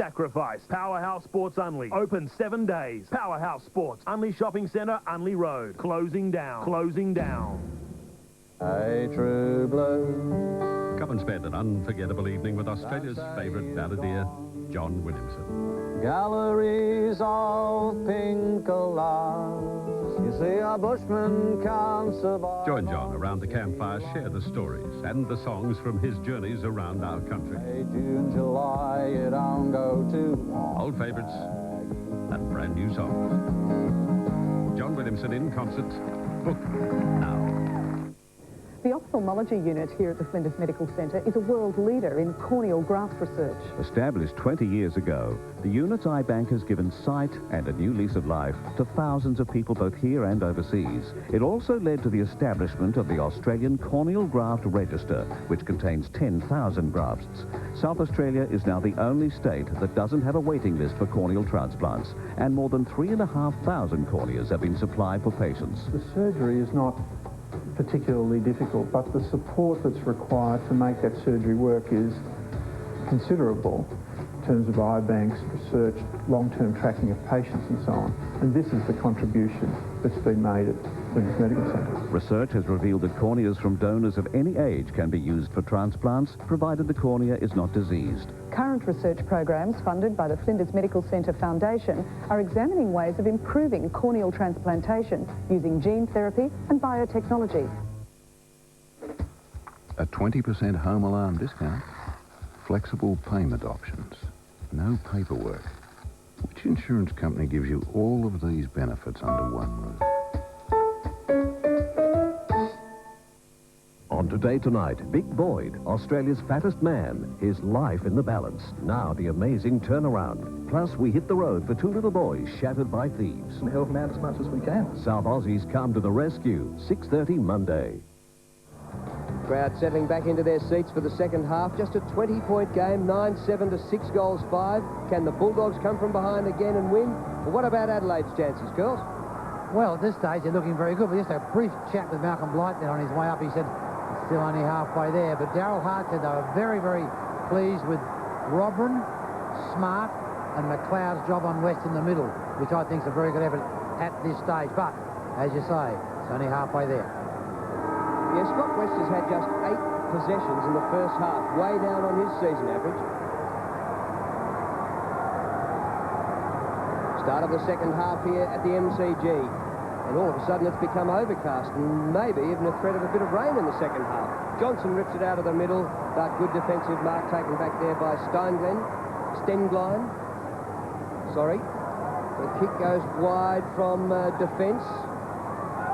And Burton run down in the tackle by Garlick. And the ball over the line for a throw-in. Well, the Bulldogs are just about the form side of the competition, apart from North Melbourne, who, of course, got defeated last week after winning 10 on the trot. But they've only lost one game in the last 9 themselves, the Western Bulldogs. And that included a draw, of course, against Hawthorn.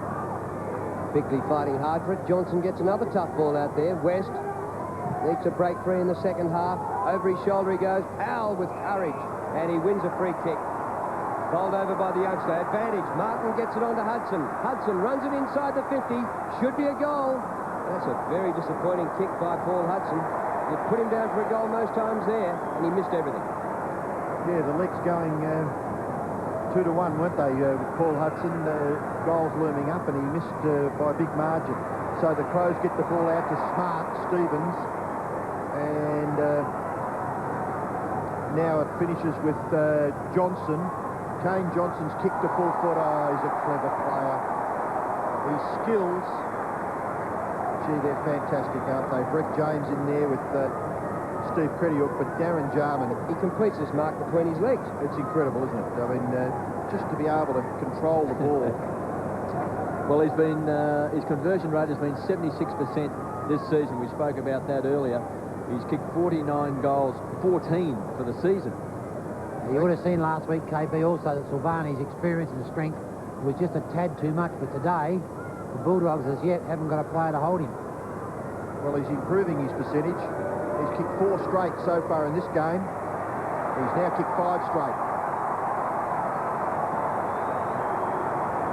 Well, that's a great start for the Adelaide Crows. And that man on screen is in superb form. It was, 6 goals against Geelong. It was 9, I think, against Melbourne. 9 straight, side. 9 straight against Melbourne. He's booted 5 straight today, and he kicked a couple of goals against Carlton. So he's nearly unstoppable at the moment. Doesn't try to kick the ball too hard, does he? And reminds me of Peter McKenna in that way. Peter McKenna never ever kicked the ball very hard. No, well, I guess if you're confident that you can get the distance, why not? Back in the middle, Wine this time beats Robran, but it goes to Burton. Ball held to him. Drew, interchange for the Bulldogs. Darcy, Croft, Dimartino, Robbins, and for Adelaide, Herbert, Bassett, Edwards, Gallagher. Yeah, Croft hasn't seen much action today, and you wonder just how well his hamstrings are. He's had problems with them for years. We saw them being worked on before it even come on the ground once. Curley on Jarman, and Crediuk having a spell away from the champion Crows goal kicker. I don't think Neil Curley could stop Jarman. There are many ways. Winmar, he's out, the ball's in. Well played by Nicky Winmar there. And Grant supporting. Oh, clever out the back door. Gee, they've worked this beautifully. Grant gets it from Johnson, and he's holding it. Unfortunately, by slipping, he had the opportunity to get rid of the ball, and by slipping, just put him out of the contest. And then we see here, by balking, and then unfortunately going to ground, that's what cost him. Well, 3-on-1 there for the Crows, but they still can't break away from that Bulldog half-forward line. Now they've got the chance. The kick came from Burton, lands the ball forward of the wing, and in front of McGregor and Danny Southern. The ball spills for a throw-in. Not quite up to right half-forward for Adelaide. 10-7 plays, 6-5.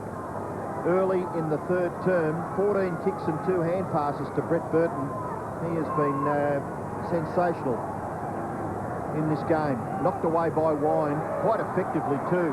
Into the path of Scotty West, tries to get the hand pass back. James and his antagonist, Liberatore. Well worth watching the duel with Turley and Jarman as well, because Todd Curley a few weeks back played on Tony Modron, did a magnificent job. So let's see if he can take out another gun forward. Scotty Wine tries to take the ball out of the air from the boundary throw-in, unsuccessful. Just gives his right fist into his left hand. A little frustrated there. There's Todd Curley.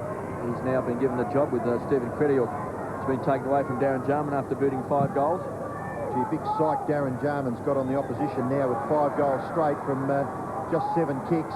The ball forward for the Bulldogs. Grant knocked away by Jamison. In turn, Ormond Allen wide to Burton. Burton from right half back kicks the ball down towards the wing. Punched away by Cameron. Spillage is gathered by West. Back onto his right.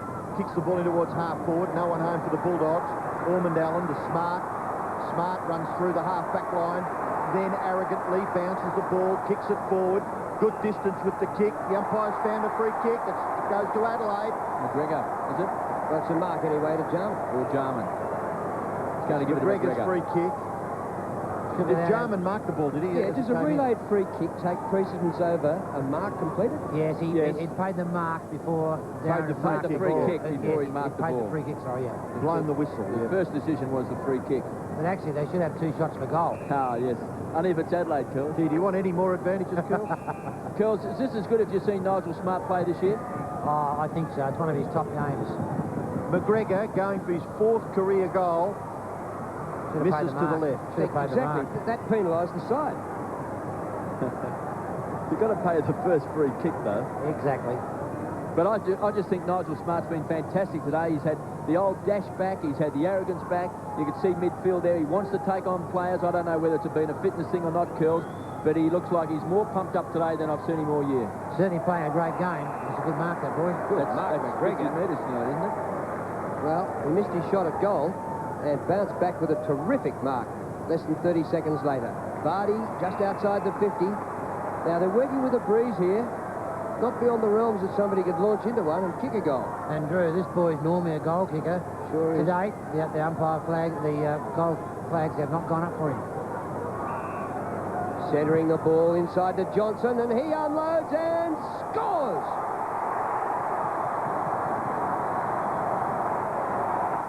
From the dead calm of an ocean paradise comes an Australian mini-series event.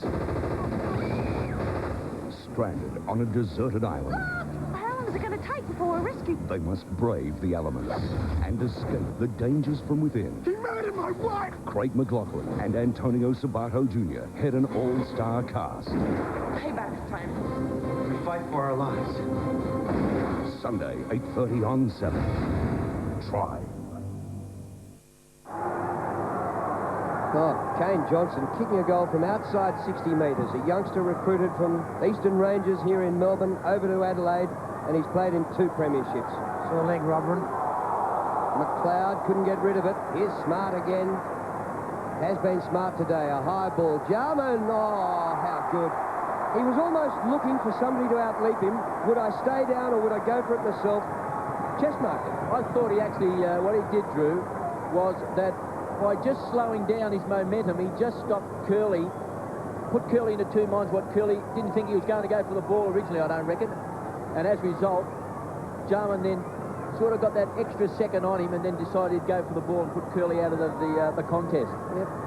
Yeah, you rarely see a bloke take a mark when he's taken his eyes off it clearly a couple of times when the ball's in transit. Hey, And go on, Curl, sorry. And Robin's in a bit of trouble in the middle.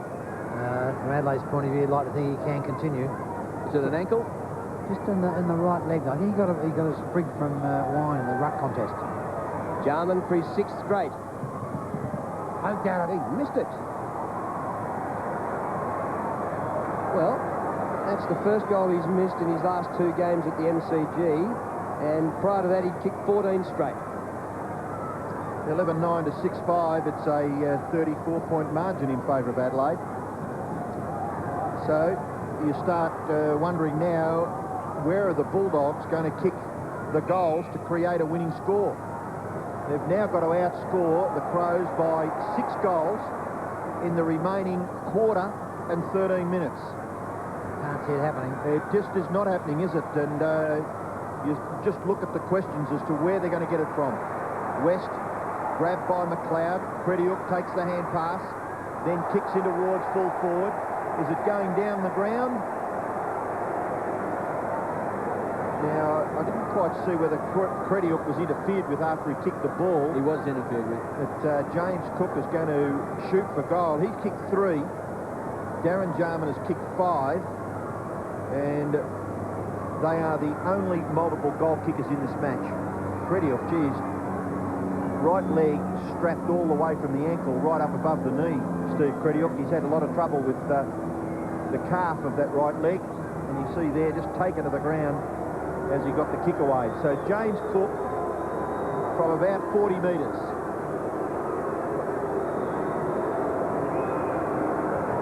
First 2 goals of this 3rd term kicked by the Crows, but Cook gets one back for the Bulldogs.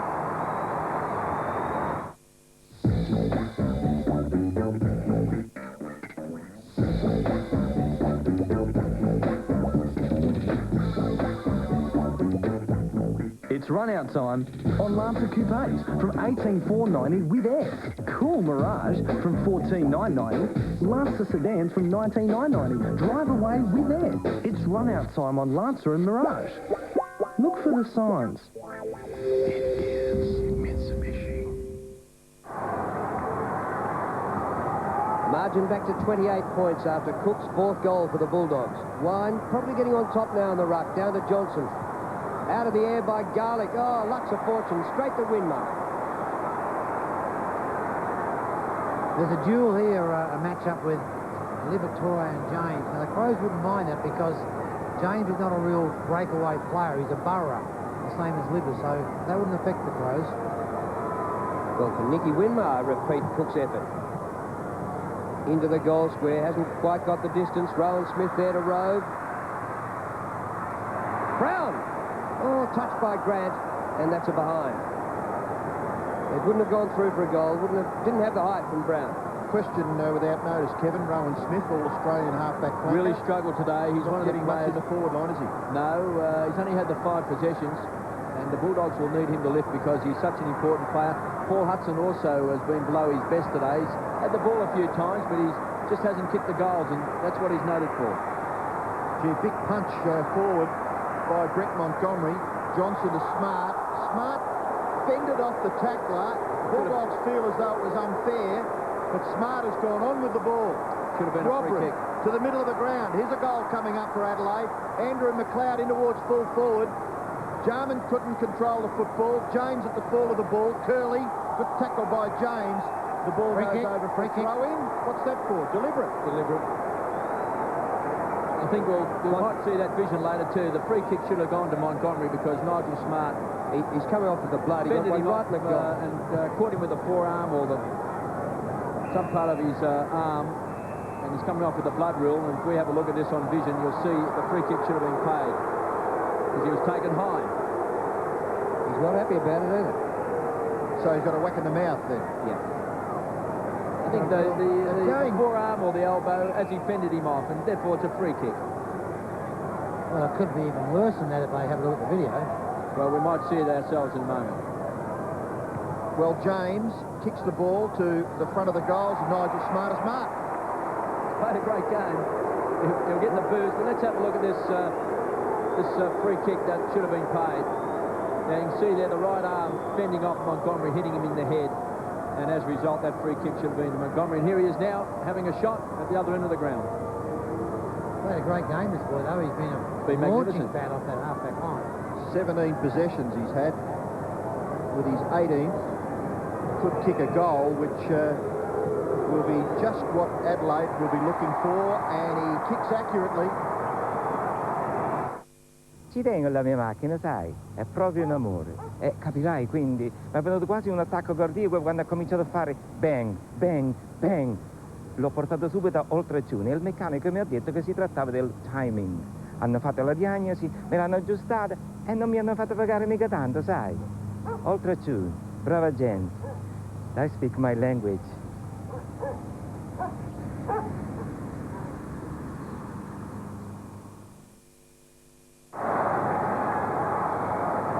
Three goals in this third quarter to the Crows, and the Bulldogs have managed just one. So it's a pretty handy break now. Wine takes clean possession, gets a 20-metre hand pass away. Costa used to be a teammate of Wine's. Back over his shoulder. Good punch from behind by Curley. Fight at ground level. Brad Johnson. James had it jolted out of his arms. Costa again. There is no doubt in my mind that I think quite a few of these Bulldog boys approached this game in a far different frame of mind than last week against the Kangaroos. So do you call it a hangover? Do you build yourself up so hard for one game you can't quite come up again? Exactly, it's called a mental. Obviously, yep. Over the shoulder, Adelaide free kick to Costa. Jim Costa to McLeod. Garlick hasn't got his eyes on the ball. McLeod the mark. And he could do anything from here. He could run round the man on the mark or kick it a mile to the goal square. He doesn't overplay his individual stuff. He'll pass it off. That's good to Benke. Perfect delivery by McLeod. Not big stats, Andrew McLeod, but he's had an impact, hasn't he? 9 possessions. It's been clean, hasn't he? And he's kicked a goal. And he's kept West down to a minimum. Yeah, Scotty West, he's had the 14 possessions, but no real impact so far on the game. He's picked up possessions, but they haven't been telling so far. Brian Benke from about 49 metres. Well, he starts at left. The breeze gets hold of it. That's a goal. Well, he was a goal kicker. He was with Port Adelaide, Charles, wasn't he? Exactly right. He's the game before he came into the Crows last week, hit 6 goals, 0 for Port Adelaide. He's a very good forward. Well, he was in good form. He had Kouta-Fides taken off him last week too. I was impressed with him, particularly in the first quarter and a half. In the second half, he struggled a little bit, as did all of his teammates. But obviously, he's got a good pair of hands and he can kick straight. And that's an advantage if your players are forward. And what you're looking at up in that Crows forward line is 3 first-year players in Binky, McGregor and Burton. And they're all, 2 of them are pretty good size, aren't they? My word. Garlick takes the ball away from the centre bounce and kicks directly towards goal. Cook has taken the mark. The umpire's found a free kick to Adelaide. It'll go to Ben Hart, and Cook just getting rid of his opponent before the ball had arrived. Short kick taken by Vardy. Gee, leaving it behind there was that Jamison. And the Bulldogs have hit the post. Rowan Smith. Not much right going right for Rowan Smith at the moment. Did kick a goal in the second quarter. That handball was just a bit too close. Couldn't get a sighting of it. Unfortunately for the Crows coming away then, it was just too short. Ben Hart has the football. Sun shining brightly. Clouds have drifted in overhead, but no rain likely at the moment, and certainly very good football conditions. Look at that kick by McLeod. Gee, you'd love to be on the end of that, wouldn't you? And he's got such precision, hand or foot passing. Well, we saw Benke kick a goal. Pretty much the same situation as in there. It may have been a tad closer. Well, he fancies himself and he goes back and kicks it. I tell you what, it's nearly, no, touched right on the line. It was just that extra metre, wasn't it? Now, interesting history, this young fella, Port Adelaide to start with. Looks as though he played with North Melbourne Reserves. Reserves, yeah, had a season with North Melbourne Reserves. And just couldn't break through and went back to Port Adelaide to, well, I guess, gain confidence and play a bit more senior footy, eh? He's not a young man. He's not a young 24 man. curls. Correct. 185 centimetres, so he's a good size. I just saw him being congratulated after he kicked the last goal by Darren Jarman. Looks a similar build to Jarman. Actually, here's trouble. Vardy, go, Drew. Costa on the 50, goes up short. Jarman out wide in the pocket. Didn't even have time to look. Puts it right to the goal line, but Nathan Brown's back there to mark. Now they can go to the southern stand side, the Bulldogs. Curley. Liberatore. Nicky says leave it. Winmar takes the mark. Shocking hand pass. Scotty West. Not your fault you haven't got the footy. Burton's got it. Goodwin. Gee, the Bulldogs were terrible there. Curley gets back to take the mark. Now this time to the member side. No, he switches again to the southern. And this is just ring-a-ring-a-rosy. Dimatina just peeling off to get loose. Garlic. Grant leads from half forward. Chris Grant under a bit more pressure, but he's a mile from goal. Done a pretty good job, Mark Stevens and Chris Grant. Very good. Just Chris Grant. discipline. He's coming off a big game against North Melbourne with his VOG. Well, Stevens has been really good in all the games I've seen him play this year. Yeah, he's had a variety of roles, too, all over the place. Yeah, I've seen him at centre half forward. That might have been touched off the boot. Good play on. It doesn't matter. It's taken by Burton. He's kicked to half forward. Goodwin had it spent before he got it. Good running by Vardy. This should be a Crows goal. Jarman. Now it should be a goal. It's amazing the difference when you watch a lot of forwards with their movement. Tony Modra was criticised a lot of times by leading far too early. Jarman waits for, like Dunstall, the exact moment to launch his lead. It's all to do with timing, isn't it, Curl? It certainly is. No matter where you are. It's even like getting a crumb. You try and explain to people. You've got to time your run to the pack to get the crumb. Exactly. And he's timed his kicks today, too. Just like that. I think he missed. He has missed to the left-hand side, so after kicking 5 straight, he's now got 5-2. But the Bulldogs just don't seem to get any method or run in their game at all. They're just stymied. They have a little bit of a movement, then a turnover happens, and back the ball comes again. In the paper yesterday, Curls, over 39.5. You could have got Adelaide $14. I don't know what that means. Well, I'll tell you what, if you bet a bet, you'd be barracking like blazers at the moment. They lead 13-11 to 7-7, and that's a margin of 40 points. So you would have won money, would you? Well, if they can keep going, you'd win $14 for every dollar you put on. When you bet like that, every goal, even in a one-sided game, is vital. Martin. Great play by Costa. Ball just spills away from Rowan Smith and Ormond Allen. Terrific defensive play there by that man on screen, Tim Costa. Didn't give away a free kick. He got a hand to this ball. Look at this. That is fantastic defensive play. Boundary throw in, left forward pocket for the Bulldogs. MCG bathed in sunshine now. Johnson dispossessed. Rowan Smith should kick a goal here. Doesn't mind that. Hooks the kick too far in the finish and scores a behind. Not quite his day so far for Rowan Smith, but he's such a dangerous player. If he starts getting his hands on the ball, he's a goal kicker. He carries the ball well, and usually he's a good finisher. So if he starts getting a few touches, you can expect him to kick a few goals. Kick-in has been taken by Ormond Allen. He goes out wider still to McLeod. He's just outside his defensive 50. Making position down the ground is Burton, but he goes shorter still to Costa. And Costa keeps possession for Adelaide. So from about 3 kicks from the kick-in, they've still got the football. Oh, he's done it again! He is an absolute jack-in-the-box. You let him jump, this boy. You allow him to jump, he'll jump. Brett Burton.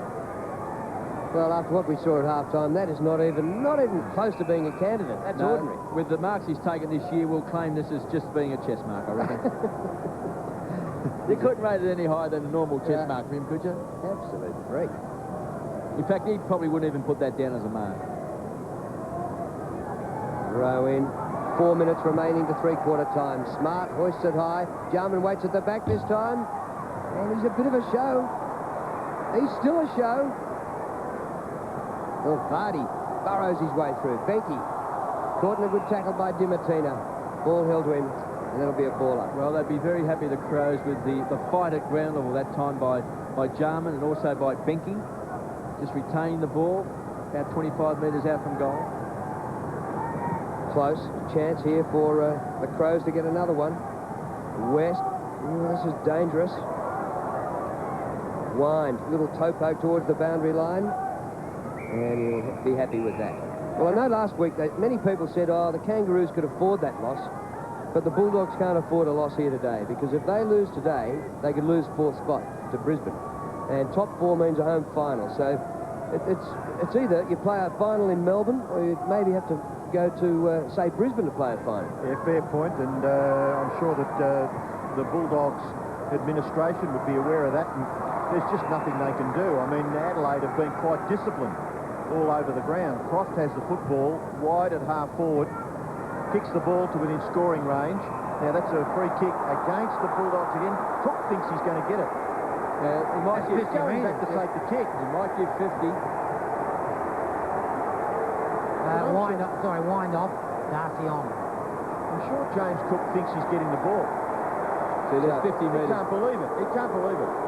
You can't believe it. But the umpire blew the whistle. And Paul Hudson, without knowing the free kick was going against, continued on after the umpire blew the whistle, had a look over his shoulder and then kicked it through for a goal. I'll tell you what, he's got an 85-metre penalty. So the umpire, therefore, got him for 50. The free kick was made, the decision was made, about 30 metres out directly in front of the Bulldogs' goal, and it's gone forward to the centre. Like to buy land off this umpire. Well, Ben Hart will kick Adelaide into attack. Vardy, oh, gee, there's half a chance there. Curley comes away for the Bulldogs, kicks it out wide. Dimartino, who's been very much a possession gatherer for the Bulldogs, nearly run down by Nigel Smart, gets the kick away. Rowan Smith, good mark. The only positive, real positive move from Rowan Smith so far. Ormond Allen has been very closely attending the midfield of Rowan Smith. Rowan Smith's kick to the front of the square. Croft couldn't take the mark. Ben Hart just quite straightforwardly takes the ball away. Robrin. Now Johnson for Adelaide. Gets good distance again. Benke running with the bouncing ball, then just let himself down a little. He had half a yard to spare there. Yeah. Maybe could have straightened up a little and kicked it to the front of the square, but out on the full. I don't know if you believe in body language, you boys, but the Bulldogs' body language out here is just terrible. There's no enthusiasm amongst them. Well, they haven't got too many winners, Curls, and you need at least a couple of winners to sort of keep generating that enthusiasm. And after their 7-goal victory over the Kangaroos last week, here he comes again, the Birdman. Magnificent, isn't he? I think I'll just go to the footy to watch him. Burton drives it to the top of the square. Brown thought, I'll join in this race. Jarman! Oh, pity. His last 3 shots have all been behinds. That was so good the way he won that footy. Here's Burton again. It's not mark of the year, it's probably mark of the day. He's a Collingwood 6-footer, isn't he, Curls? 5'11"? He's 5'11"? No, he's 6'1".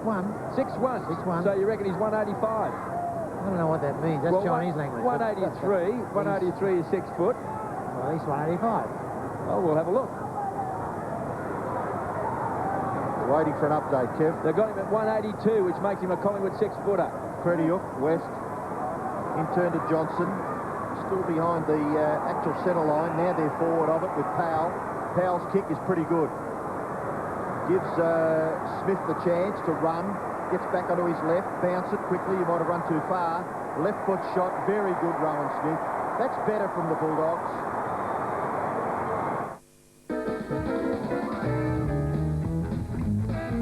Wild turkey, $31.99. Gobble, gobble, gobble. Cartons of EV, $24.99. Win a Super Box for you and 9 mates. To the NRL and AFL Grand Final.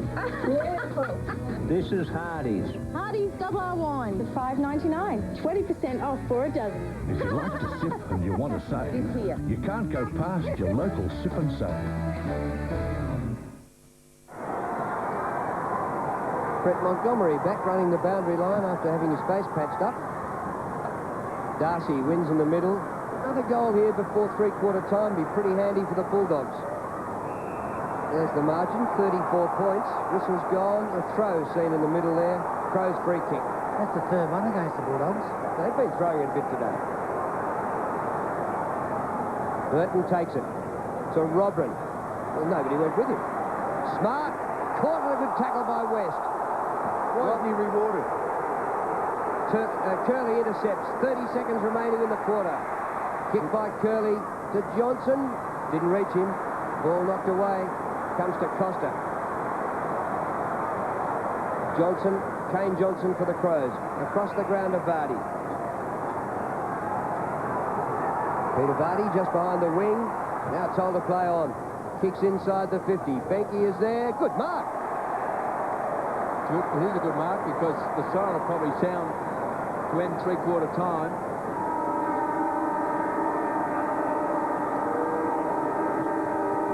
Well, in this quarter, he's kicked one out of bounds. He kicked a goal from outside 50 and was a centimetre short on another one just outside 50. Well, he'll make the distance on those two great kicks that he had out here on the wing in front of the old smoker stand here at the MCG, so the distance shouldn't worry him, Drew. This for their 5th goal of the quarter, and he steers it through. Well, it's 2 goals for the quarter, and it does look like he's a pretty good kick, Benke. Looks like he might be a bit of a dead-eyed dick. Is that his history also, Curls? Curls is on his way out, obviously, to the boundary line there to listen to the coaches, but he looks like he's a very good kick, and that's what you've got to do, and it's good to see a young player come into the game and finish off his work. Well, that was very important. A goal after the siren, as it was going down the Bulldogs' way. That's a 12-point swing in the last 30 seconds there, and all of a sudden it's a 40-point lead to the Adelaide Crows going into the last term. Sunday on 7. Pamela Anderson returns to Home Improvement. And will Randy's big date be a washout? Never a dull moment at table service. Home Improvement, Sunday, 7:30. Then at 8. Ciao, bello. Wow. Sally's man is no ordinary guy. He's a hitman. That is so cool! Now they all want a piece of the action. Third Rock from the Sun, Sunday. Mate, we could be in a lot of hot water over this one. What? You could be the one they have for breakfast. McDonald's 3.45 McValue breakfast. A delicious bacon and egg McMuffin, crispy hash brown and piping hot coffee. McDonald's, the only place for breakfast. A 20% home alarm discount. Flexible payment options. No paperwork. Which insurance company gives you all of these benefits under one roof? See every recliner suite you ever wanted at the lowest price, or it's free at Discount Lounge Centre. The recliner suite experts. Hundreds of fabrics, unbelievable selection, absolute luxury at South Australia's largest lounge specialist. Discount Lounge Centre, Ranella, Parafield and Keswick.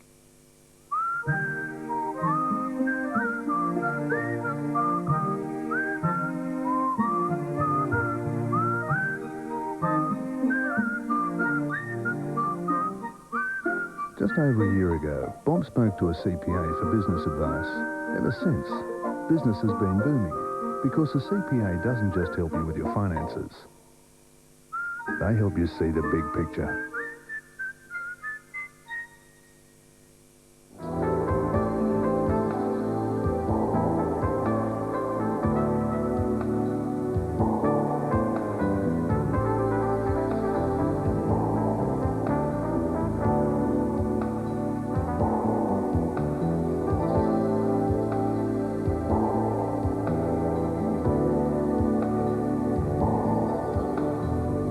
Make your mark at Lexus of Adelaide, West Terrace in the city. Prices are crashing down at Rocket Brothers with great price-busting specials. For 4-cylinder cars, Rockers are offering a full tune-up and service from only $99. Plus, they'll include a 68-point safety check, all from only $99. Don't worry, I won't be doing it. Have a touch-gear mobiliser fitted for $99 or a Paralyzer 500 immobiliser alarm fitted for only $299. And if your car is stolen, Rockers will pay up to $1,000 insurance excess cover. Now, where's that Ferrari they want me to work on? Well, we're cheaper than the others, so I can have the brothers. It's no sir.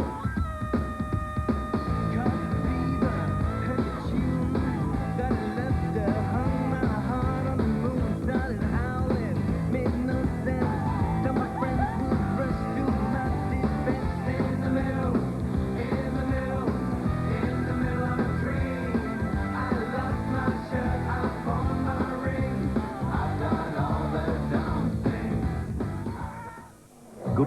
great music, a fun atmosphere and friendly service. A tender hog's breath prime rib steak and our new Hog's Head Lager. And with the launch of our new menu, enjoy our steak and ale combo for only $19.95. Hog's Breath Cafe for food with attitude. In that third quarter, the Crows kicked 5 goals to 2, 2 of them to Benke. And Jarman has kicked 5. It's 14-12 to 8 goals 8. 40 points the margin. And this is against most people's expectations of this game. Curls, you hear anything? Yes, I did. Malcolm had a quiet little chat with Matthew Robber at that stage, and I think the stories, are you okay? And Matthew shook his head with a lot of enthusiasm. Yeah, he's okay. I stood alongside Burton, KB. Yep. He's taller than I am. I was a ruckman, so that makes him well over 6 feet. Yeah, but a very short ruckman. and also, just looking at it realistically, you'd like to think if the Crows kick 1 goal this quarter, that means the Bulldogs will have to kick as many in 1 quarter as they've kicked in 3 to win the football match. I don't think they can do that. I think the Crows have got this game well and truly in control, and it will just be interesting to see how they approach this last quarter, because they have played with great enthusiasm, great passion, and very good teamwork to this stage of the game. I just saw Tony Liberatore walk past you then, Curls, and I reckon that you were just marginally taller. Look at that. And Curls, you'll be happy to know that Scotty Wine's taken his place on the bench at the start of this last term. Well, I guess that means Robin's won the event. The straight face, the poker face of Neil Curley. He's had a few wins today, Curls.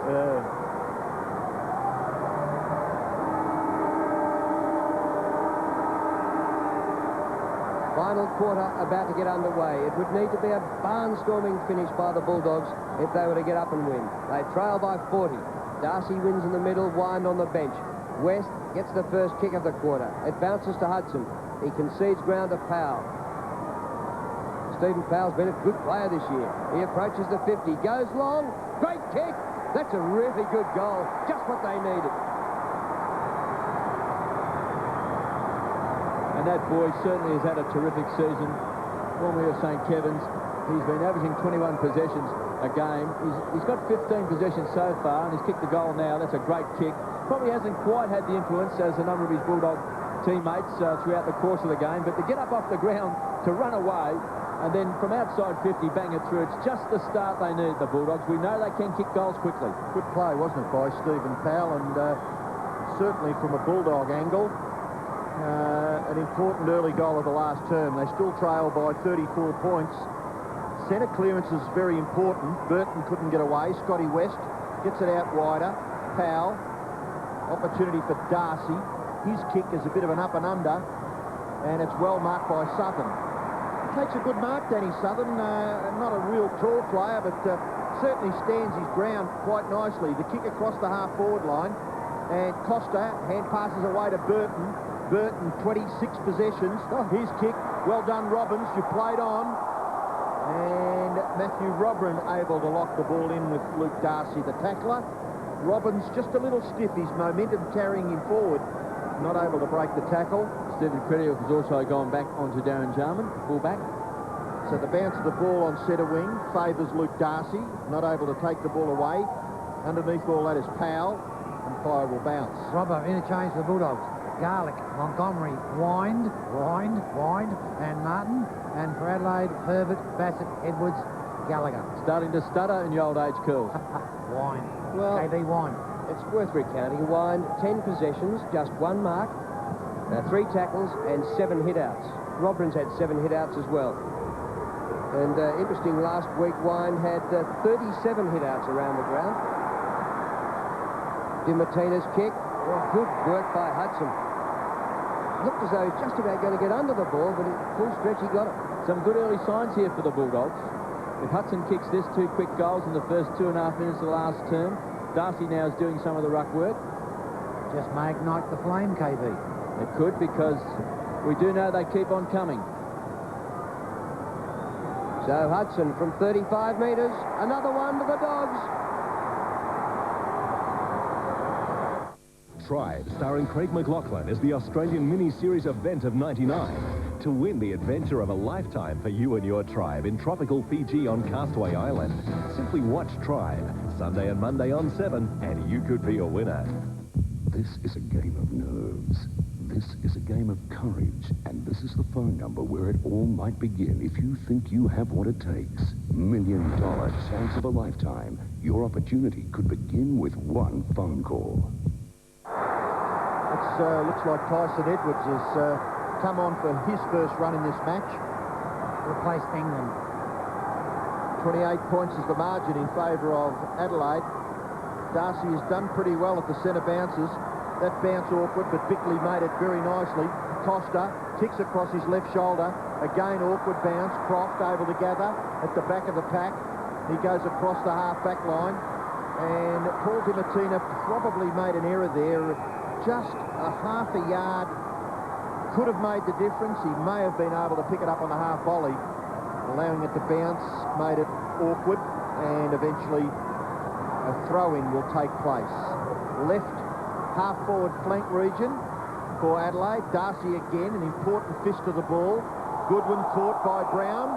Bit stiff, Nathan Brown, that he never got a free kick there. Careful, Libby, you want a Brown like you want umpire's mates, aren't you? He was just demonstrating. He reckons he tucked the ball under his arm and tried to crash his way through. Pretty good tackle, actually. And I think Libby's correct, too. Should have nearly been rewarded, yep. Well, the umpires bounced the ball again. Darcy down to James. Wider still, Bickley. Bickley's kick, he's had 17 possessions. Kicks the ball to half-forward, taken by Croft. Scotty West has made good position out on that far wing. Very important bounce. Costa will run him down, but West does well. He's got to keep the ball there. He's still a chance. Very well done. He spotted Dimatina. In turn to Powell. Can he get his second goal in the space of 3 or 4 minutes? The kick by Powell goes in awkwardly through the air. It's over on the full. Free kick for Adelaide in their right back pocket. Yeah, it's a bit of a wasted opportunity there. I think he got caught in two minds whether to go to the square or have a ping at it. But probably just had that memory of kicking that great opening goal this term. KB, it's amazing how many players, once they've had the second bounce, they do get confused. 28 points the difference as Stevens kicks in. Punch forward by Darcy, deep inside the 50. Cook. A bit of a fumble by Winmar. It hasn't been one of Nicky's great days. He's had 1 kick, 4 hand passes. And the umpire will ball this up right in front and about 25 to 30 metres from goal. Spent a bit of time on the interchange bench. Started on the bench too, Nicky Winmar. Yeah. Clean possession, Darcy. Up and down the mine shaft. It's going nowhere. Knocked out by Rodman towards the line. Dogs want it in. Crows wouldn't mind it out. Edwards, it's smothered over the line. 96 plays, 68. Going back 16 to those, minutes left. Go, Kils. Robert, going back to those Winmar stats, 3 of those handballs have been terrible. Yes, there was one set Rottens up to be crunched, and there was another one which, again, didn't hit its mark. So you're right there, Kils. Not really good with a clean possession so far. Darcy doing pretty well. Ben Hart gets the hand pass away to Matthew Robran. Across the full-back line, it's taken by Jamieson. Jamieson's left foot kick is very skillfully done as well. And underneath that was Mark Stevens. And I repeat, he has done a very good job just running with Chris Grant. Grant's teammates really haven't given him all that many positive chances to gather the ball, but Mark Stevens has been right up alongside Chris Grant every opportunity. McLeod kicks the ball into the forward 50. Croft can't break away. Danny Southern grabbed by the leg, must get a free kick. 50-metre penalty, yep. Well, Danny knows the rules. Actually, Robert, the players swapped there at the start of the year with last year with Stevens and McCartney. Has both worked well for the clubs because McCartney's doing a pretty good job for North Melbourne, or for Kangas. Yeah, fair statement there, Curl. Jason McCartney has resurrected his career, I think. Kick by Danny Southern's pretty good. Johnson running with the ball, kicks inaccurately. Just when the Bullies could have done with another conversion there, Brad Johnson with a bit of space, just a fraction more time, missed to the right rather emphatically in the finish. Well, we've played just on 8 minutes into this final quarter, and the Crows haven't scored. And the Bulldogs having all the play. 27 the margin. Here's Nigel Smart. 20 disposals. Out to centre wing. Burton. Well, he was turning nearly before he took the mark. So he was lucky that he wasn't pinned there. Actually, a fairly good tackle. He might have been. Burton to the middle of the ground. McLeod, I'm not going to say what Cornsey said about him a couple of weeks ago, with the ball bouncing around shin height. Go down as one of the all-time classics in AFL commentary. Cook goes short. Rowan Smith getting better as the game goes. Smith, goal! Well, he's booted 4 goals, or 3 goals. You can get it dipping. You can get it chipping. You can get it having a row. A hard-earned thirst needs a big cold beer. And the best cold beer is Vic. Victoria Bitter. You can get it lumping. You can get it thumping. You can get it any old how. Matter of fact, I got it now. Victoria Bitter. So the emergency umpire out to talk to Rowan Smith and Trent Ormond-Allen after Rowan Smith has kicked a goal to pull the Bulldogs back to within 21 points of the Crows. Bickley, McLeod, directly towards goal. The pass out in front of Jarman. Back there is Croft, doing a pretty good job on the full-back line, Matthew Croft. Shrugs the tackle, attempted by Peter Vardy. Look at this. Darcy on his own, gives the hand pass away to West. May have surrendered the ball there, Scotty West. The kick towards Cook. Cook able to get back onto his feet, not able to get the hand pass away, and the umpire will bounce. There's a bit more bounce in the Bulldogs step here now. They're all over the ground. They're starting to look a lot better. Crows missed a golden opportunity. Then McLeod went short to Jarman, and Binky was standing in the goal square by himself, 20 metres clear of anyone, and he just didn't spot him. James off and Gallagher on for the Crows. Crowd of 27,700. So there's an article written in the Herald Sun this morning about dwindling attendances at the MCG. There's another one under 30. You know, top 4 side against the Premiers, you'd have to be disappointed with 27. Comes to Johnson, gets a little toe poke to it. Darcy did well, he worked, his second effort was good. Liberatore gets it going the Bulldogs' way. Under pressure was Bickley, the skipper. Oh, here's Cameron. On the 50, chance for Dimatina, but he's missed it. Hands go straight to his head. Out of bounds on the full. Actually, that's the third very good forward thrust that they've missed in this last 5 minutes. It has been. Brad Johnson shot earlier that he missed.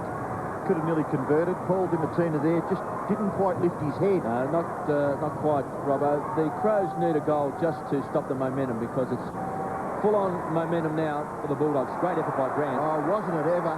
Little hand pass. Scotty West can't break away. Tries to get it to Liberatore. Run down by Costa. Spills for McLeod. West can't get a hold of Andrew McLeod. His hand pass. Further afield for Johnson. In turn, Bickley's caught. Got the hand pass away. Spilt the Winmar. Back to Powell. Powell pretty good because he effected a tackle. This bloke doesn't mind finishing a kick. Towards goal. Rowan Smith has missed to the right. All of a sudden, he looks pretty dangerous, Rowan Smith. He's kicked 3 goals, 3 now, after being kickless in that first quarter and hardly touching the ball in the first half. He kicked a goal in that second quarter, but one of his rare touches. But now 3-3, he looks very dangerous. 20 points the margin in favour of Adelaide. And the Bulldogs' pressure, of course, causing turnovers. Yes, well, it's been 3 goals, 2 in this quarter to nothing. Powell. Too far out to score. Good long kick. Johnson with a climb. It's there for Darcy, but rushed through for her behind. So they're just outside 3 goals. And there's plenty of time left, nearly 12 minutes left. If this momentum is maintained for the rest of the game, they could get up and pinch this game from 40 points down at 3/4 time. Well, a little bit with Kevin, because they've just got to hold the Crows out. If the Crows get a goal against the flow, they might snuff the Bullies out. Stevens kicks the ball long out towards the wing. Mark taken by Grant. Plays on quickly. Powell's been instrumental. He's had about 7 possessions already. Cook! He's dropped the ball, and he's certainly within scoring range. Well, he's booted 4 goals. 3 of them came in the first half, 1 in that third quarter. Interesting to note that they've only played twice at the MCG, both games in preliminary finals, and Adelaide has won both those games. So the Bulldogs looking for a little bit of history if they can get up from 40 points down and beat Adelaide at the MCG. Stephen Powell, 7 possessions, 1 mark and kicked a goal already in this last quarter, which still has 11 minutes to run.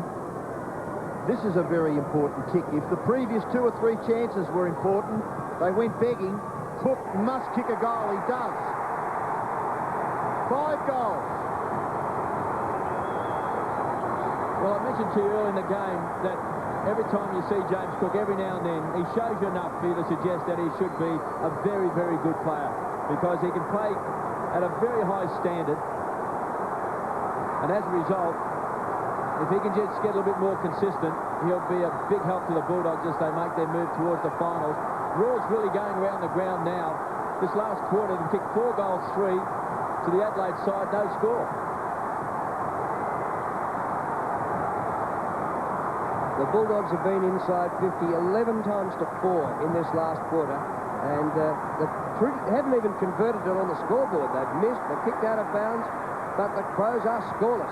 Dimatina under pressure, inside half forward, plenty of dogs there. It comes down to Smith. Johnson, Brad Johnson, just offline. Well, it's as if the Crows have gone home. All of a sudden, they can't win the ball. They've lost that bounce now, Curls. Yeah, Darcy's done very well to Yes. centre. He has. Short kick has been marked by Edwards in the right back pocket. Just 2 kicks the margin now in favour of Adelaide. 2 straight kicks, of course. Edwards, oh, it's a mark. Powell again, got to be paid, doesn't he? Well, Gee, he it has was a been quite desperate sensational, lunge. hasn't he? Oh, look, I think his 10 minutes has been inspirational, Yeah. Kevin, hasn't it? Well, generally, you need some player to stand up. He kicked that first goal in this last quarter. He's just passed this ball off here to Scotty West. But he has been the inspiration behind this comeback for the Bulldogs. Stephen Powell on screen there. 8 possessions already. Hand pass by Scotty West off to the long kicking Cook. And he looks as though he's missed everything, has he? Yes. So Mark Stevens will take the free kick in the right back pocket. James Cook trying to get the ball the long distance required, but no accuracy on that occasion. He's kicked 5 goals, but he's kicked 3 out of bounds on the full as well. They're back in the self-doubt area, the Crows. They're really self-doubting themselves now. Gee, it's the open side of the ground now, the smoker stand side. And they dash to fill up a few holes. Edwards still at half-back. Bulldogs fans have found some voice. The kicks need to be precise, and McLeod won't let them down on precision. Smart. They still haven't got it to the centre yet.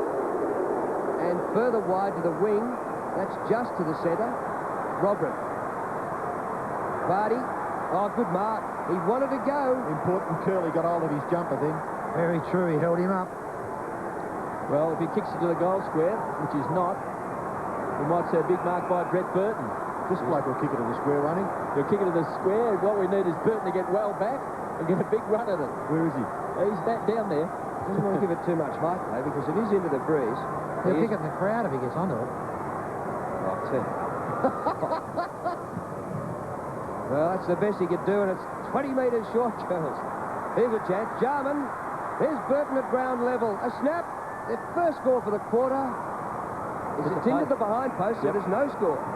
Little confusion there for the Bullies too on the last line of defence. One of them could have taken a clean mark. Matthew Robbins, I think it was, just chipping in. Misunderstanding there. Boundary throw in, right forward pocket for Adelaide. Danny Southern gets a big right fist to it, but McLeod is onto it. Liberatore to just put him under that bit of pressure that was necessary for his kick to go astray, and it's marked by Todd Curley. Curley goes short, prepared to back themselves. Danny Southern with the ball. He's going to have to be precise here. He's looking for Johnson, not able to take the mark. Now the race is on. Johnson puts some pressure on. Well done by Jamison. In turn, Jarman. In turn, McGregor. Run down by Danny Southern. Was that too fierce? Too high. I think he's been unlucky there, Danny Southern, because McGregor slipped, and of course it took him under the tackle. Well, the fact that you're not allowed to take a player in the face, you can't take him high. That's why he got the free kick. As long as he didn't duck into it on purpose, he'll always pay the free kick. So the 18-year-old with a famous name, Ken McGregor, Goes out wide. Edwards has the ball. On Davis Cup weekend. That's it. And we got off to a great start there too. The smother at fullback or half-back by the Bulldogs. That hand pass was ordinary, wasn't it? McGregor again. Goodwin not able to break away. Edwards, Bickley. Bulldogs are possessed. Absolutely. The ferocity that they're going after the ball. If it had happened in the first 3 quarters, they wouldn't have had the lead that they're trying to eat away at the moment. Burton, no! Top effort by Grant, running back with the flight of the ball. Left foot kick by Chris Grant, out wide has been marked by Curley. Still 7 minutes remaining, and 12 points the difference. Dimartina, the Dogs were down by 40 at 3/4 time. Johnson to Powell, who's been brilliant this term. Back to Brad Johnson. Oh, he's lucky to get away with that. He dropped it as though dropping it to his boot, and there's a kneecap gone out. Stevens not looking too good. It's like Creswell a few years ago. Beaky, good mark.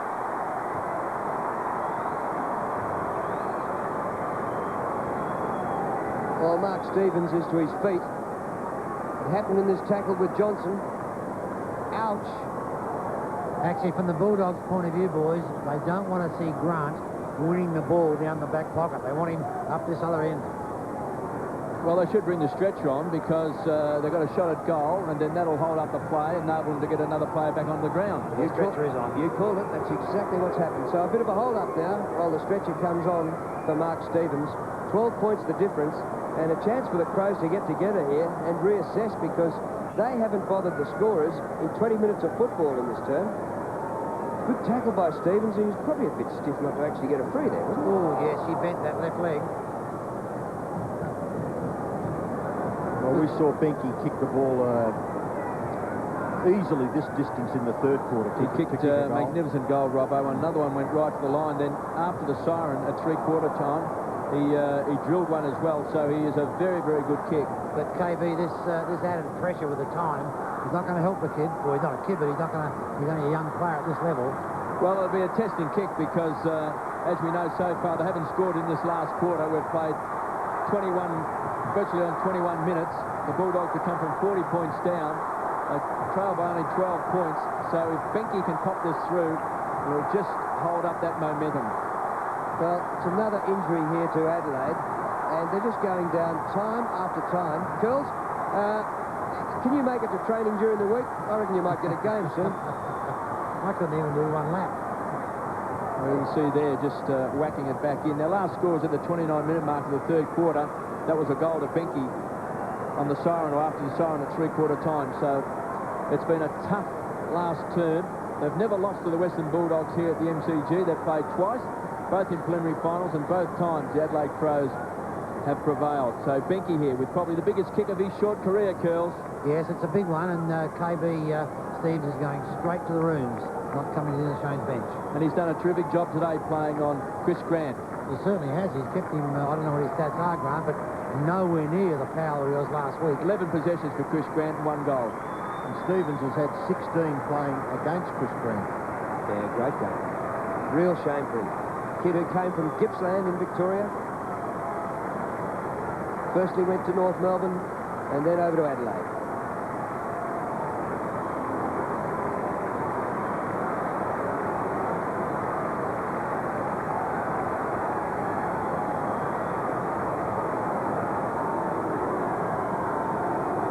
Might have to turn the lights on. It's getting pretty dark, isn't it? It is.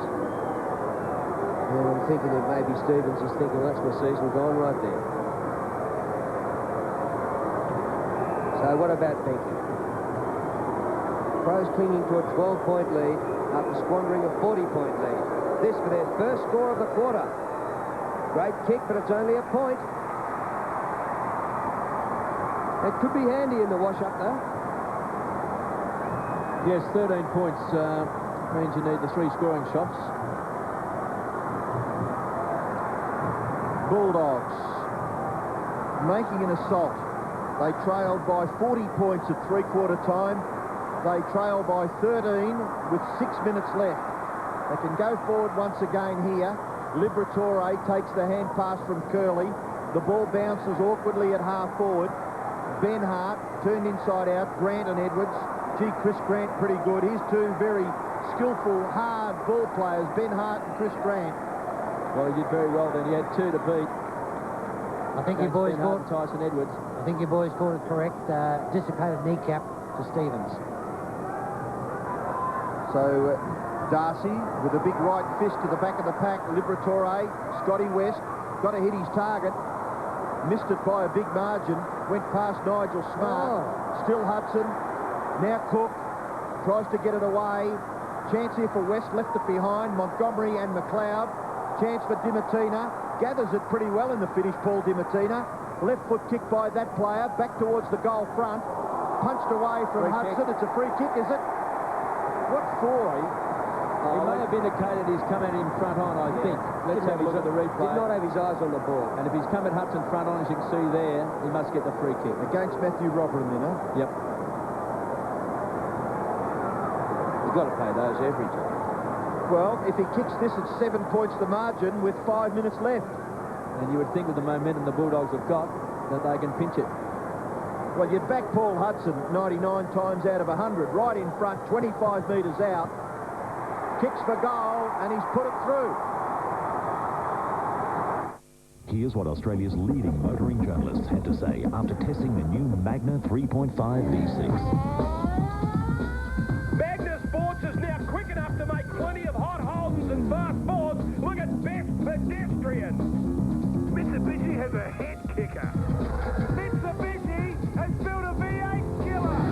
Magna 3.5 V6 feels like a V8. See it at your Mitsubishi dealer now.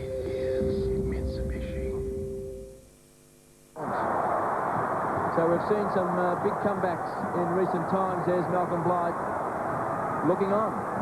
This is probably one of the reasons why he's retired, Yes, Kev. I think you're right, Robbo. Here's Smart, who's been absolutely fantastic for the Crows today. Up towards half forward. McGregor, a free kick, not a mark, but very well done by that kid. It was too, Drew, yep. He's just 18 years of age. McGregor pops it up. He wants Becky.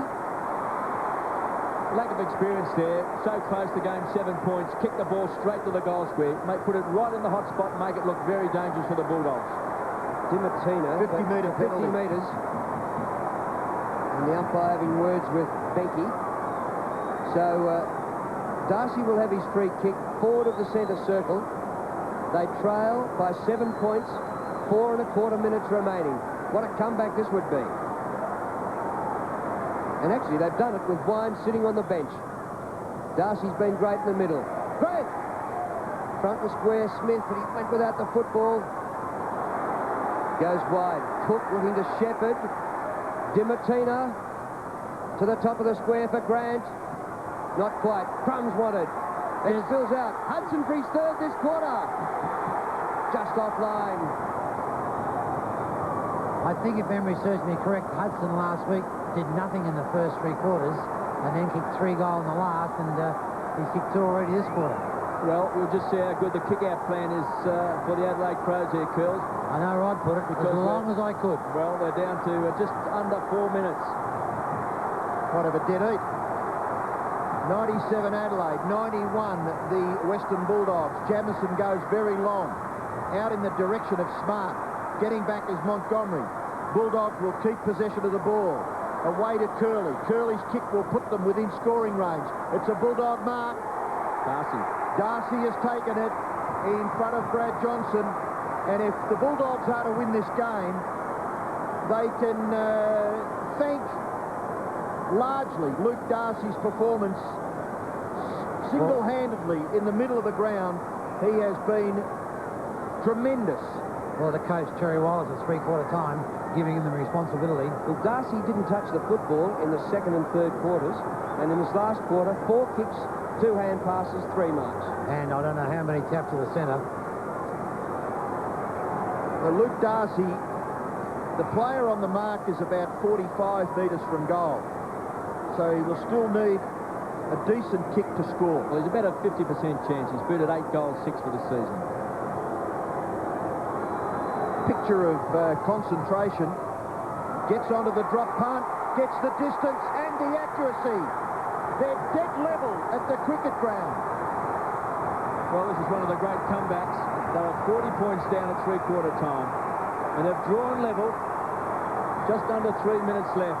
We've had a couple of great players in this last quarter. Stephen Powell started all. He's been magnificent. Paul DiMartino spent a bit of time on the bench. Has had a big last quarter as well, and so has this man in the ruck. They've been the catalyst. They've turned it around.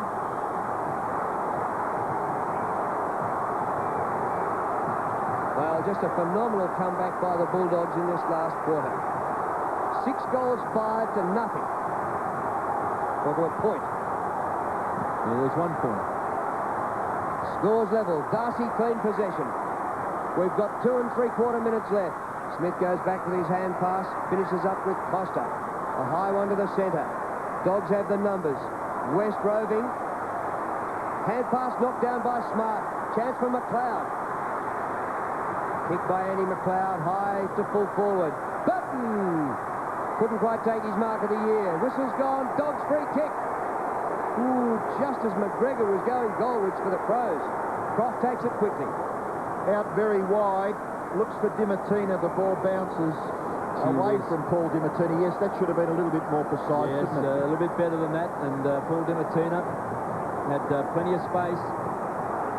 It's going to get down to that, isn't it? Just whoever can, in the crunch, the pressure cooker situation now, can deliver the ball with the precision that is necessary. Only 2 minutes left. The ball is exactly equidistant from the Crows' goal to the Bulldogs' goal. It's right on centre wing, in front of the Great Southern Stand, and the Bulldogs fans screaming, trying to get their side over the line. Johnson's kick is out on the full.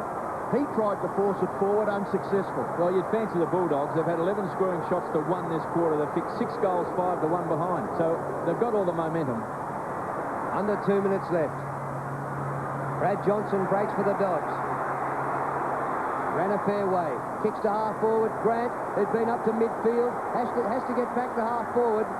Hart takes it away. And that's come off West. That might be out on the full. No, the umpire calls for a throw-in. Gee, it was great running by Ben Hart. He made a lot of ground to get to that contest. By the time he got there, Grant was there as well. I think Scotty West. So he did very well.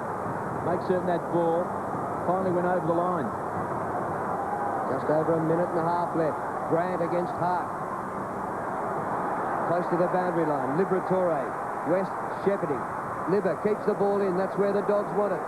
Cook is there. Hudson waits down. Front of the pack, Rowan Smith. Nobody in the goal square. Any score will put him in front.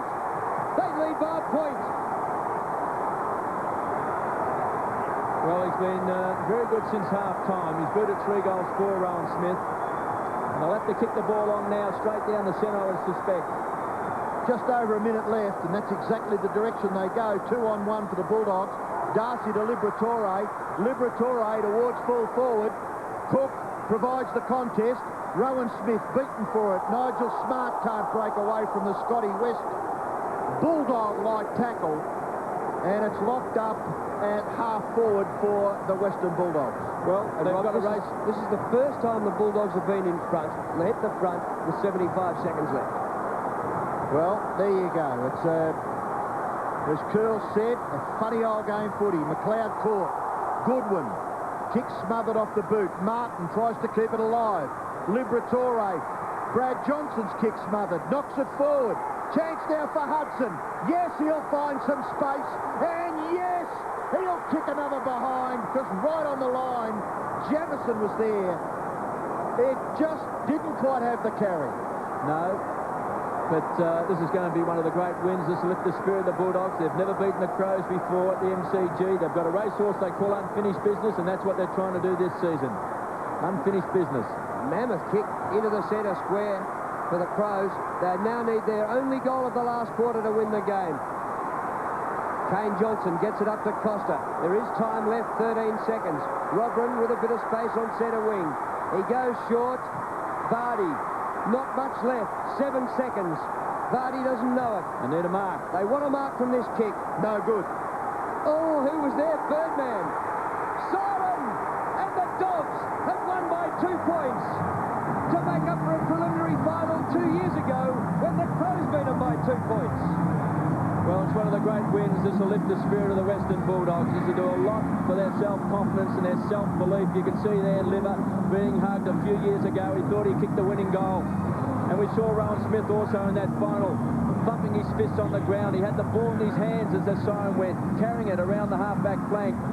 So they are very excited, and so they should be, because it's great to see a side come back. When they're 40 points down, they've been completely outplayed all day by the Crows, but they had some great performances in that last quarter. Luke Darcy was superb in the ruck. Thought Stephen Power was just absolutely magnificent. Number 29 on screen. He was the catalyst. He really lifted the Bulldogs. He kicked a great goal at the start of the last quarter. Paul DiMartino won a lot of the ball as well. And the defence was magnificent because the Crows just couldn't score. That midfield worked so hard, and all of a sudden that run that the Crows had early in the game, that bounce and that confidence disappeared as the Bulldogs grew in strength. And you could see halfway through the quarter they had that momentum. It was just a matter of whether the time clock could beat them, and they were just fantastic. Well, the Dogs were goalless in the first quarter. The Crows were goalless in the last quarter, and the upshot was the Dogs made 2 points. Unbackable they were at three-quarter time. Great win, mate. It's a big day for us today. To beat these guys in the MCG tells us a huge win. We're pretty pumped about it. What did the coach say to you at three-quarter time? Oh, mate, he's been great, Charles. He was very positive. Just said he's going to give me a go in the ruck and just to take a few chances. And, I got a few of the balls bounced my way, but, mate, it's a great win. We're pretty happy with that one. Give me your honest score at the three-quarter time. I thought we were in strike, Charles, but the best thing about our side this year, we kept on persevering. We did it against Sydney 2 weeks ago, and again today, it's a great win. Great win, well done. Thanks, Charles. Cheers. Wonderful honesty there from Luke Darcy, who inspired him over the line in the last quarter. Yes, Scotty Wine sat on the bench, and Luke Darcy went into the ruck, and he did play a great last quarter. Luke Darcy, there's Malcolm Blight. He'd be pretty darn disappointed. I think you said before, Curls, that maybe that last quarter is one of the reasons why he thinks that maybe his time's up as far as coaching is concerned in the AFL. But we're looking at a very good side here. Yeah. They've only been beaten once in their last 9 games. They've also had that drawn game against Hawthorn, and that was the game they got defeated by Essendon, which was a close game. It was a mighty game here at the MCG. So we're looking at one of the most informed sides in the competition over the last 10 weeks of this season. There are certain results that just help a club grow in stature, and this could be just what they need 6 weeks out, couldn't it?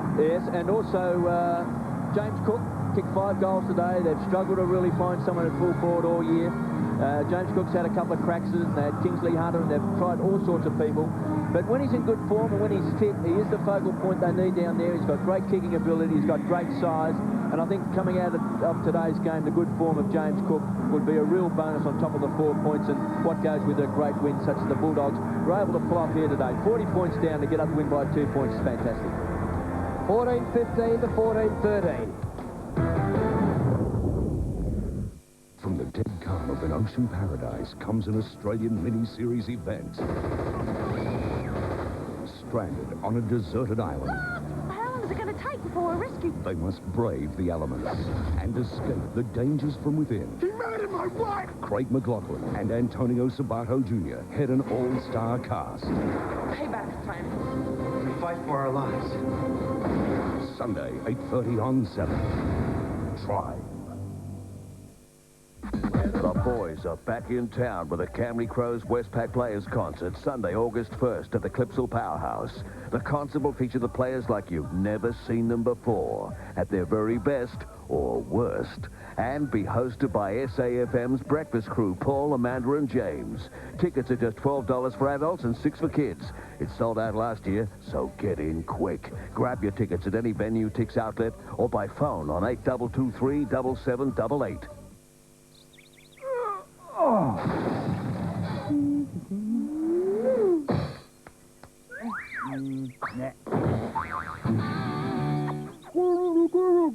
Right. The only way to get to Kangaroo Island when you want to take everything for a do-your-own-thing holiday is on Kangaroo Island Sea Link's luxurious new ferry with onboard cafeteria and bar facilities. Call 131301 for ferry and accommodation bookings. Do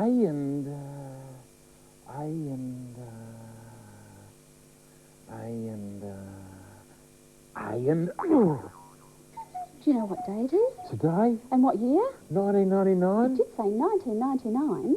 Yep, 1999 or 22 a week. And you get internet and a scanner and a printer and stacks of software. Where? Port Adelaide Melrose Park. I want to break free. I want to break free. I want to break free from your lies. You're so self-satisfied. I don't need. I've got to break free.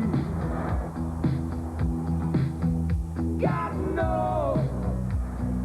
God knows I want to break free. Cyclists. Now you see them, now you don't. Cyclists are often obscured by traffic or roadside objects, making them invisible to motorists. That's why it's important for motorists to be extra watchful, and for cyclists to wear light-coloured clothing and use lights after dark, because the sooner you're seen, the safer you are. So if you ride a bike, make sure you can be seen. And if you drive a car, watch for cyclists. Now you see them. Together, let's do the right thing and share the road. On Today Tonight, caught on camera. Excuse me, can we talk to you about your multi-level selling? People conned out of thousands. Buying into trouble. The rotten scheme exposed. Be warned. And Big Boyd, Australia's fattest man, his life in the balance. Eating myself to death. Now the amazing turnaround. Plus, we hit the road for two little boys shattered by thieves. Help them out as much as we can. South Aussies come to the rescue. The heroes are the people that donate. Putting the smiles back. I'm Uncle Andrew. Next week.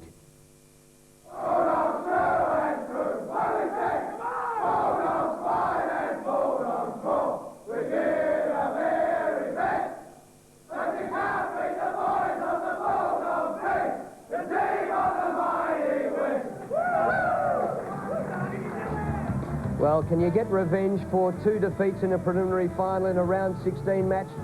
I don't suppose so, but they probably consider that's revenge right now. A 2-point victory to the Bulldogs, trailing by 40 at three-quarter time. 14-15 to 14-13. The leading goal scorers were Cook got 5, Rowan Smith 3, and Hudson kicked 2. And for the Crows, Jarman kicked 5, and Benke kicked 2 goals. Well, that victory to the Bulldogs, and depending on the result of the game out at Waverley today, we'll see the Bulldogs pretty firmly entrenched in the top 4, and that'll just about guarantee them a home final. It depends what happens between St Kilda and Brisbane. Let's take a look at the highlights.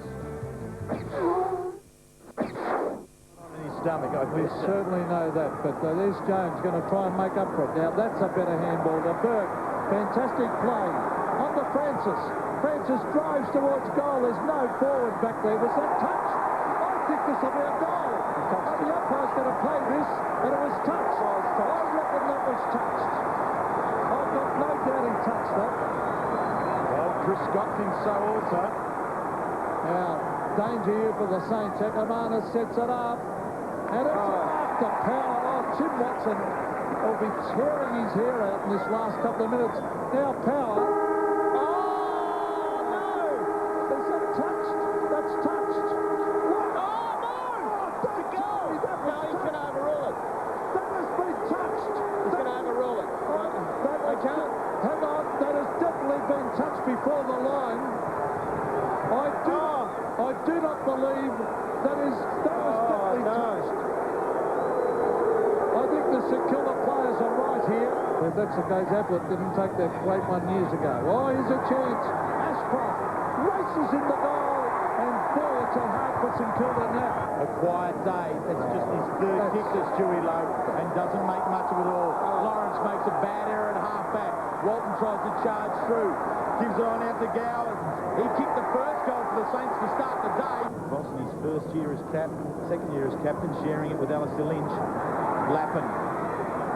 Hart on the left. He's already kicked one. He's kicked 2. It's tough now for the Saints. Here's Maxie Hudson. He's down here on the half-forward line. Not sure what to do with it. Gowans. Back it comes to Walton. Hayes into an open goal. Some stations with a replay of that game after this. If you don't wish to know the final score, look away now.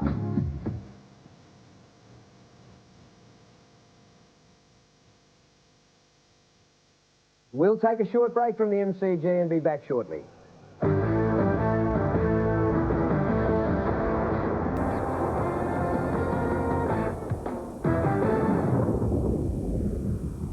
This match in the 1999 AFL Premiership season proudly brought to you by Ultratune, Sip and Save, and Mitre 10. G'day Good afternoon. Hope you're enjoying the footy from the MCG. In the news tonight, 2 men lost and presumed drowned in Lake Alexandrina at Goolwa. They fell overboard from a cruiser last night and haven't been sighted since. I was at Goolwa overnight on the search, and I'll have that story for you at 6. Also tonight, a freak accident at Flinders Park. A woman pinned under a tree that was knocked down by a truck driven by her husband. An amazing escape story, and we'll have all the details for you at 6.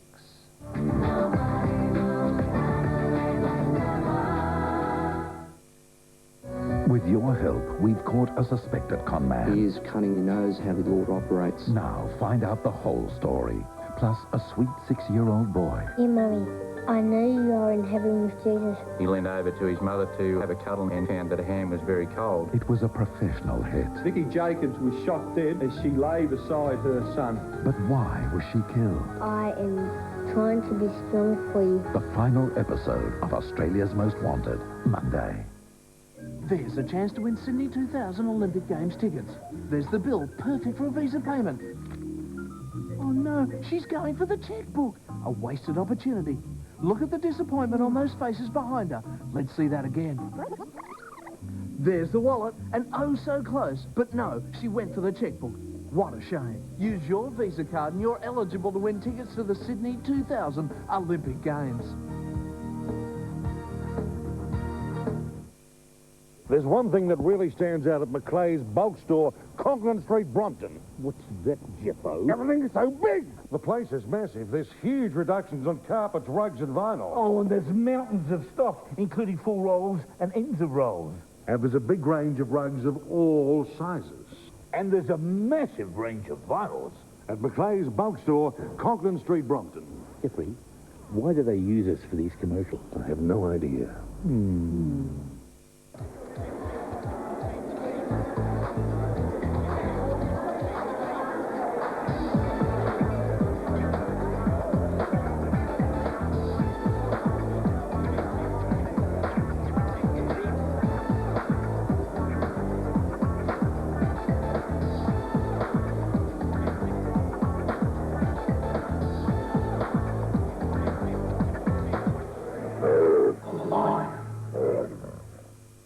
Why are Paul, Amanda and James Adelaide's favourite breakfast show? Is it because they love each other? I do. I do. Their professionalism. Their good looks. Let's go, girls. Because they're nice to everyone. James. Or because they're nice to each other. Shut up. Shut up. Maybe it is their professionalism. Paul Gale. We've got absolutely no idea. Paul, Amanda and James, 6 to 9 weekdays on 107.1 SAFM. If you've never experienced Elvis in concert, this is your chance. On the big screen, you see and hear Elvis reunited with his original band, backup singers, 16-piece orchestra, and a 35-piece choir. Live on stage as they recreate the magic sound and excitement of Elvis the Concert. Don't miss this legendary concert experience. Friday, 5th of November, Adelaide Entertainment Centre. Tickets from Bass on sale now. It's 10 out of 10 footy fever month at 9 to 10, so catch bonus buys like these. Large powder-coated toolbox with bonus toolbox, $19.95. Blue Cheer Stay Sharp 2-piece knife set with bonus scissors and sharpener, $25. Plus, you could win one of 10 framed footy jumpers, signed by all the Club 10 superstars, like me, Mark Rasciuto. So team up with a store that understands it's not just the low price, it's getting the right advice that really saves you money. 9 to 10 out of 10 every time. Most of us hate the very thought of going to hospital. Haven't I seen you stores before? But this man has a secret obsession. I think he's faking it. You say I'm pretending? How far will he go? All Saints, Tuesday on 7. Then at 9:30. How could this happen? So you didn't know about this? How would you feel if you were being watched? This guy planted a camera in my bathroom. There was no sound. Silent videotaping isn't a crime. Where there's a will, there's a way. The Practice, Tuesday.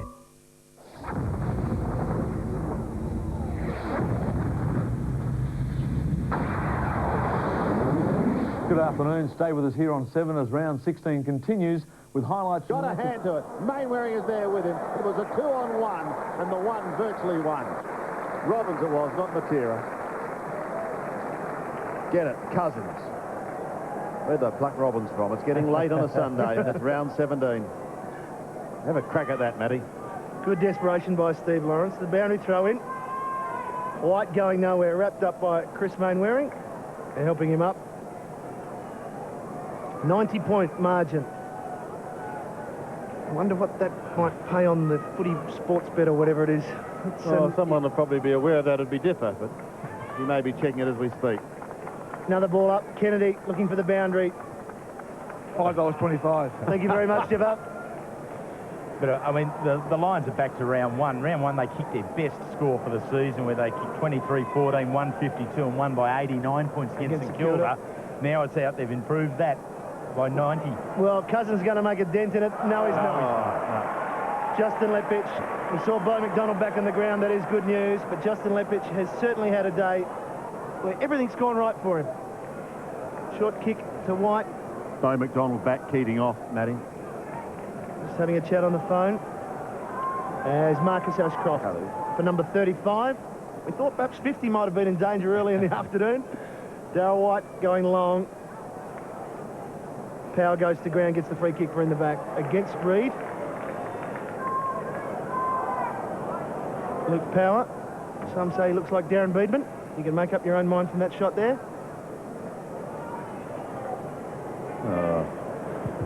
Kicks it towards Lynch. Good punch from McIntosh, the 211s. Voss, that's Brett Voss, goes to ground. Mainwaring underneath all that, trying to force it out, but Brett Voss goes for another go at it. Make that 3. So, perhaps a little bit unlucky a few weeks ago to be, 2 weeks ago to be dropped, Brett Voss. He's beginning to be a part of this team and feel as though he belonged at this level. And he's done nothing today that suggests that he doesn't. Hard team to get in, though, when you consider that Ackermanis was a withdrawal. Bradshaw knocking on the door. I mean, this is a very good squad of players. Matthew Clark with a hand. and Brad Boyd are the other 3 major injuries, who over the next month will be just about back in town. Brad Boyd, the question mark. Clark is definitely coming back, and Brad Scott maybe with his arm, but Brad Boyd is a bit of a question mark at the moment. Lambert, Ashcroft, Black. 3 prolific ball winners. And that's a good kick. A big kick in towards the forward line. McRae, Malloy, that's strength. Now, has he got the skill? Have a look at that one. Just to finish off a lazy Sunday at the Gabba. Hey, listen up. We're thinking of changing the Third Rock theme to this.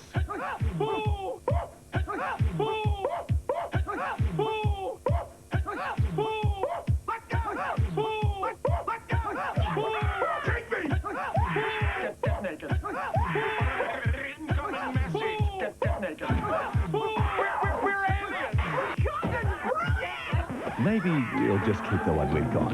Third Rock tonight on 7. 5 goals to Jared Malloy.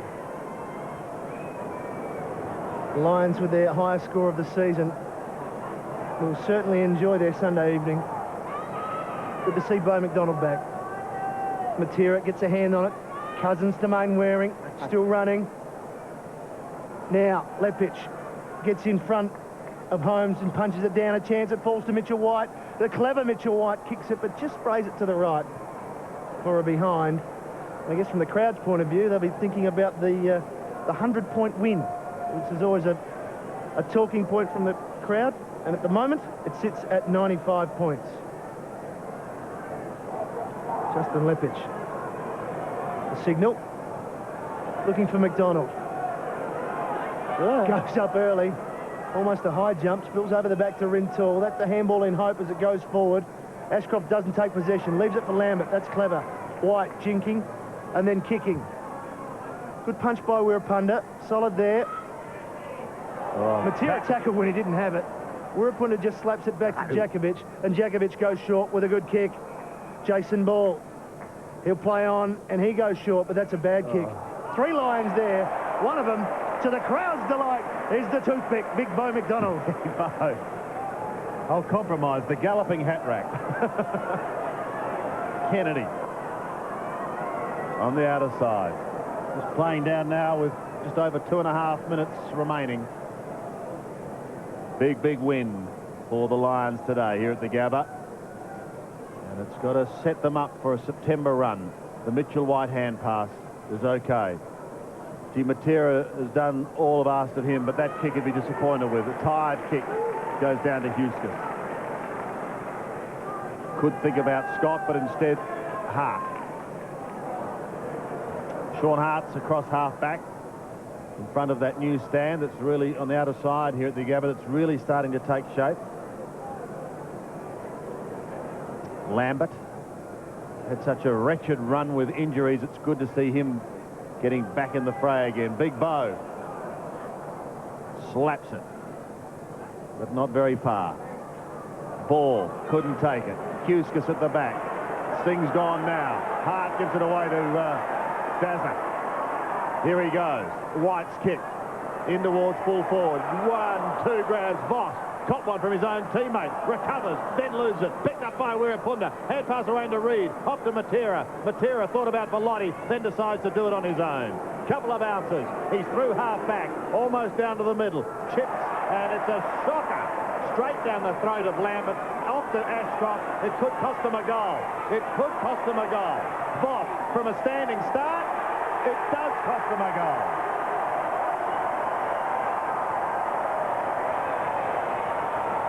And the lead is over 100 points.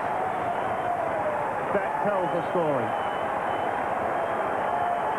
5 goals to Michael Voss. Well, that's got to be a career high to Michael Voss, 5 goals, and just the way in which he's just been able to lurk around that half-forward line. He's been allowed to do that because of the amount of possessions that others have won. Normally, when it's puffing close, Michael Voss has to go in the centre and do it all.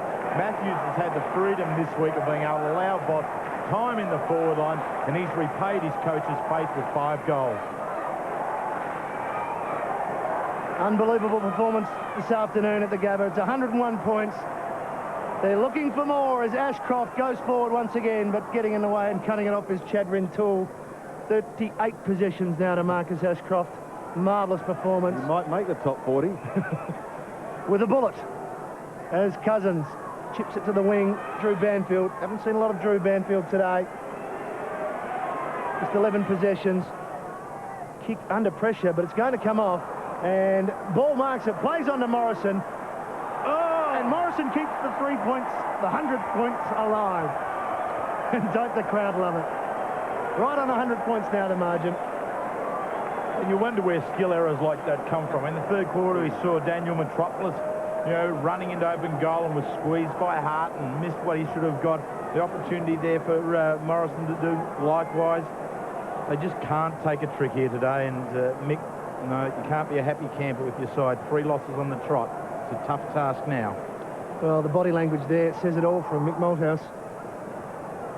Lee Matthews will be very happy. I think the roast will taste beautiful tonight. Goes up towards Malloy on centre wing. He's been very effective. This forward setup's been great. Marcus, possession number 39. 39 possessions for Ashcroft. A 100-point win, and let's just listen to this crowd for a moment. They're going nuts.